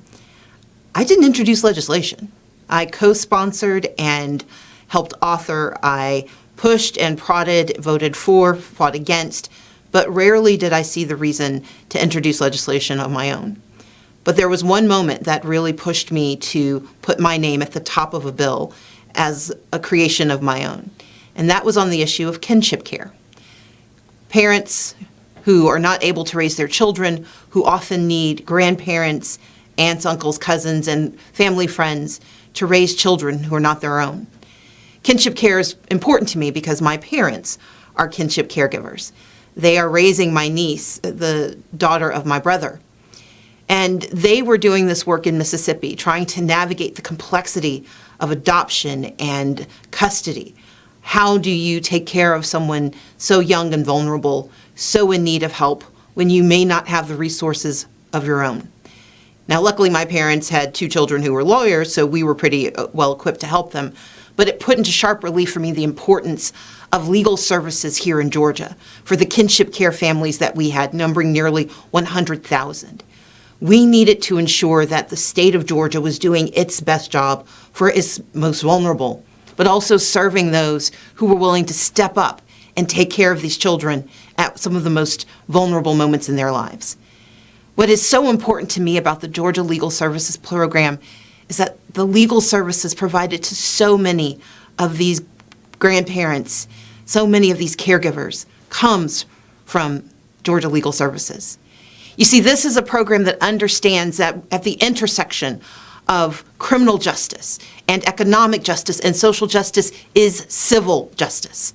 That as a state, we are obliged to serve every facet of the human experience, especially in those places where people are the most at risk, most at need, and most capable of making transformative change.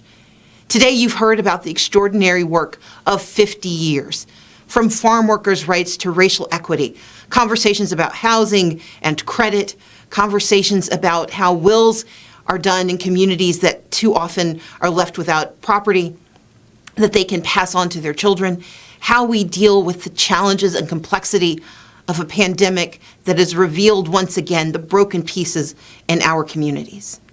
And in the midst of that, we have an organization who for 50 years has committed itself to the pursuit of justice in all its forms.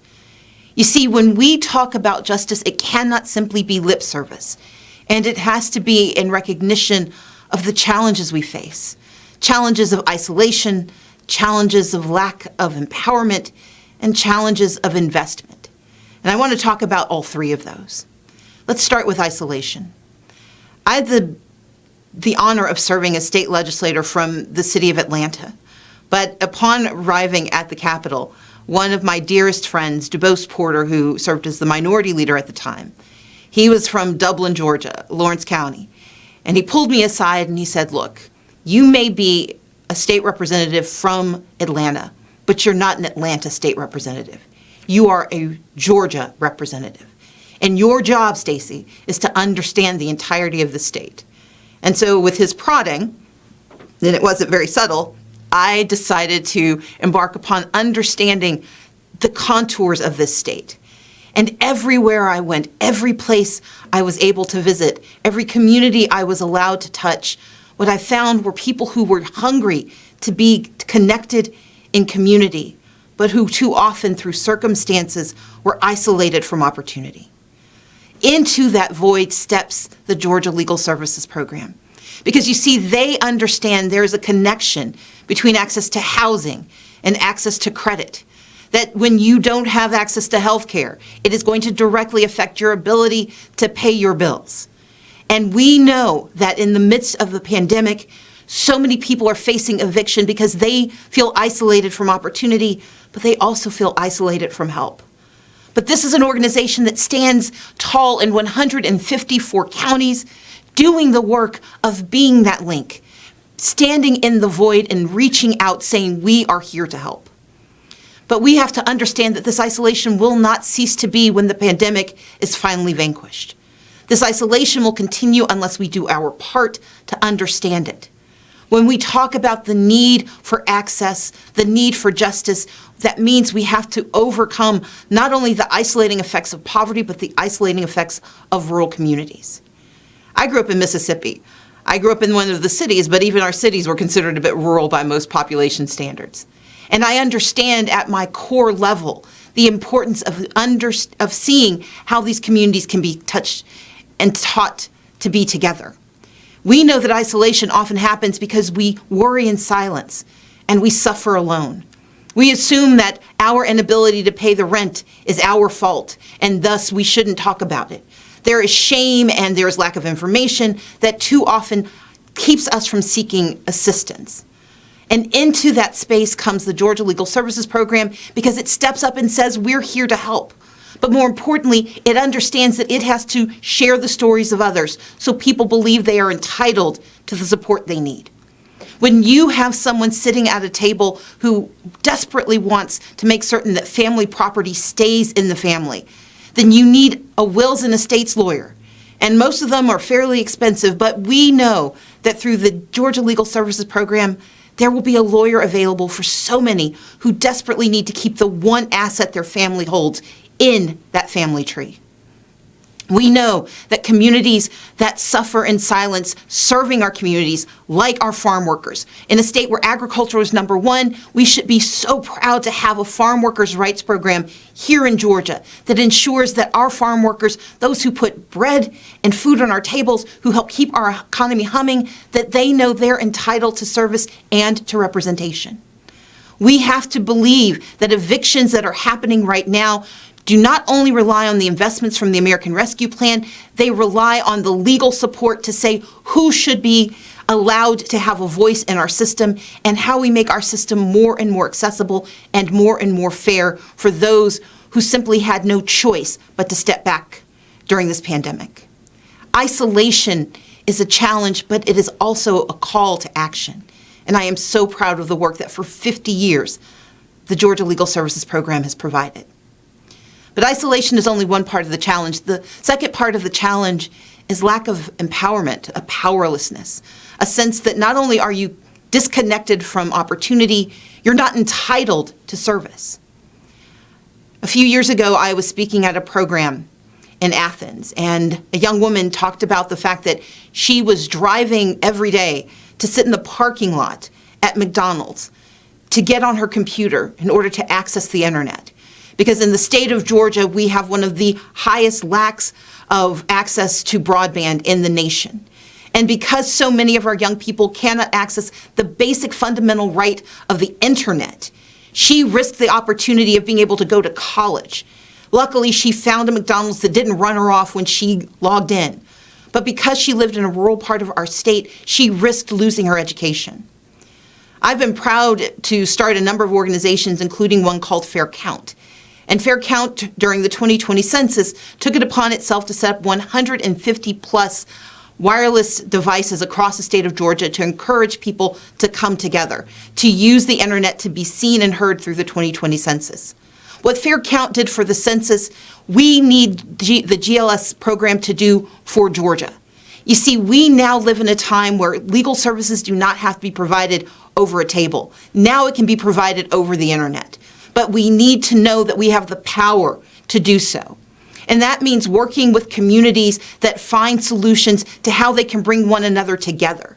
Because empowerment isn't about having more power than the next person. It's about understanding the power you have inherent to who you are and linking it together so that we are more powerful and stronger together. You see, we know that the challenges we're facing in the pandemic are going to continue. That the healthcare crisis that we face in the state, with 9 hospitals having shut down since 2008, that will continue to be a challenge. Because when we lose hospitals, we lose jobs, and when we lose jobs, we lose opportunity.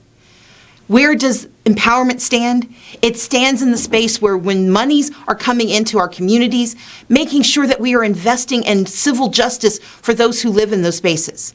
Because when you know you have the power to push back, that when you go to court, you don't go alone, not because of criminal issues, but because of those civil issues that touch so many facets of our lives, that is when we start to make the biggest difference. And we know that Georgia Legal Services will be there when it happens. This is a program that has spent its time over the last 50 years building relationships in 154 counties, knowing not only their clients, but their clients' friends, their clients' churches, their clients' community organizations. And it's that linkage, that connection, that knitting together that empowers us all. Because when our poorest communities, when our most rural communities are linked together, when they understand the importance of their role, and when they believe that right can be done, they are willing to fight not only for themselves, but for others. We have in this moment a call to action, a time to stand together and say that a pandemic is not going to destroy who we are. We know the broken places in the state of Georgia. We know our challenges in education, in healthcare, in access to broadband. We know that we have food deserts that are running amok, but we also have people, lawyers, good lawyers, who stand ready to provide service and to lift up and highlight what can be done. But that empowerment needs you. That empowerment requires your participation. Because no matter where you begin, we all end up in the same place because our destinies in Georgia are linked together. And so I'm here today to celebrate 50 years, but to also say we need you. We need you to help bring even more power to the table, to stand with the Georgia Legal Services Program to ensure that the work being done can reach even more people. With a budget of $18 million, that is an extraordinary investment, but so much more is needed, tenfold at least. And that can happen with your help. That can happen with your investment of time, talent, and treasure, but most importantly, with your acknowledgement that these are communities that deserve to be served. Isolation, empowerment come down to one important piece, and that is investment. Now, I've just talked a little bit about money, but I want to take a step back. You see, I've done this work for several years.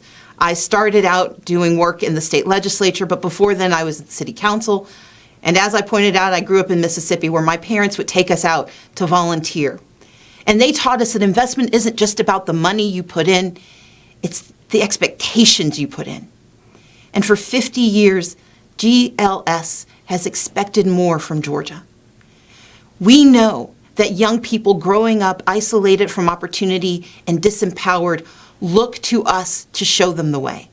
And this is a program that every year finds new ways to innovate, new stories to tell, and new services to provide.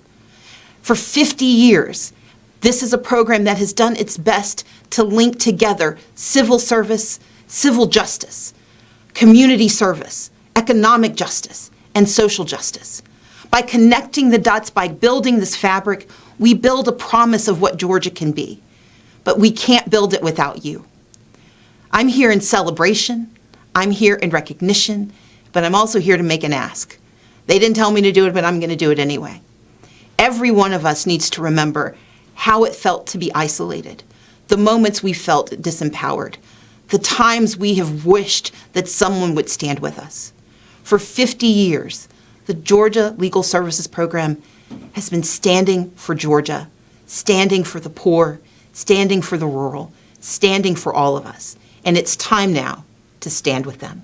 So join me by going to the Georgia Legal Services Program website and find out how you can help, because we need you.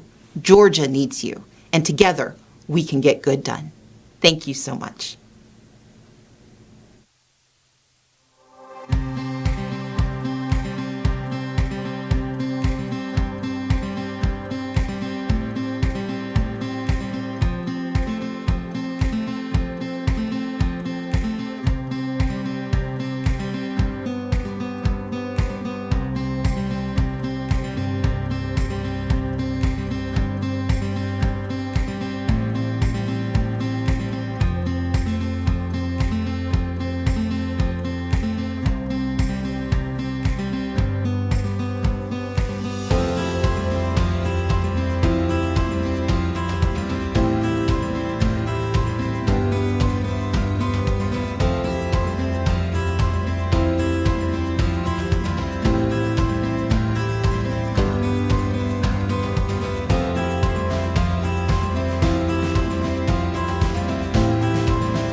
So when you want to raise awareness about your program and the great work that our people do all over the state, you ask Stacey Abrams to be your keynote speaker. Thanks to Stacey, her inspiring words captured the essence of our goal to provide solutions to Georgians facing challenges every day. Thanks to our sponsors of today's summit, UPS, King and Spalding, State Representative Mary Margaret Oliver, Atlantic Capital Bank, and the Center for Access to Justice at Georgia State University. Thanks to our attendees today. We hope you found the summit informative and learned something about GLSP and our clients. This has been an incredible day of information and stories about how access to justice through organizations like GLSP can truly change lives. For those of you who have donated today or when you registered for the summit, thank you. If you haven't, there's still time to do so. There's information in the chat box, and you can always visit our website, glsp.org, and click Donate. A donation of $889, it's all it takes to help a person flee from domestic violence, be protected from elder abuse, or to help a child get back to school. Any amount helps, and we appreciate your support. To date, as part of our 50th anniversary celebration, we've raised over $77,000. At GLSP, we have so much to be thankful for. For the small group of young lawyers who began working together on our vision in 1968, to the people who opened our doors in 1971, to the 180 team members who passionately serve our clients today, and to everyone else who's worked for us for the last 50 years. For the thousands of donors who support our mission. Most importantly, we are thankful for each client we have represented the past 50 years. We hope we have made a difference in your lives. We look forward to serving more clients over the next 50 years. And be on the lookout for information about the Georgia Legal Services 50th Anniversary Gala on April 30th in 2022. It's our goal to see you there in person. Until then, stay safe and stay strong. GLSP strong.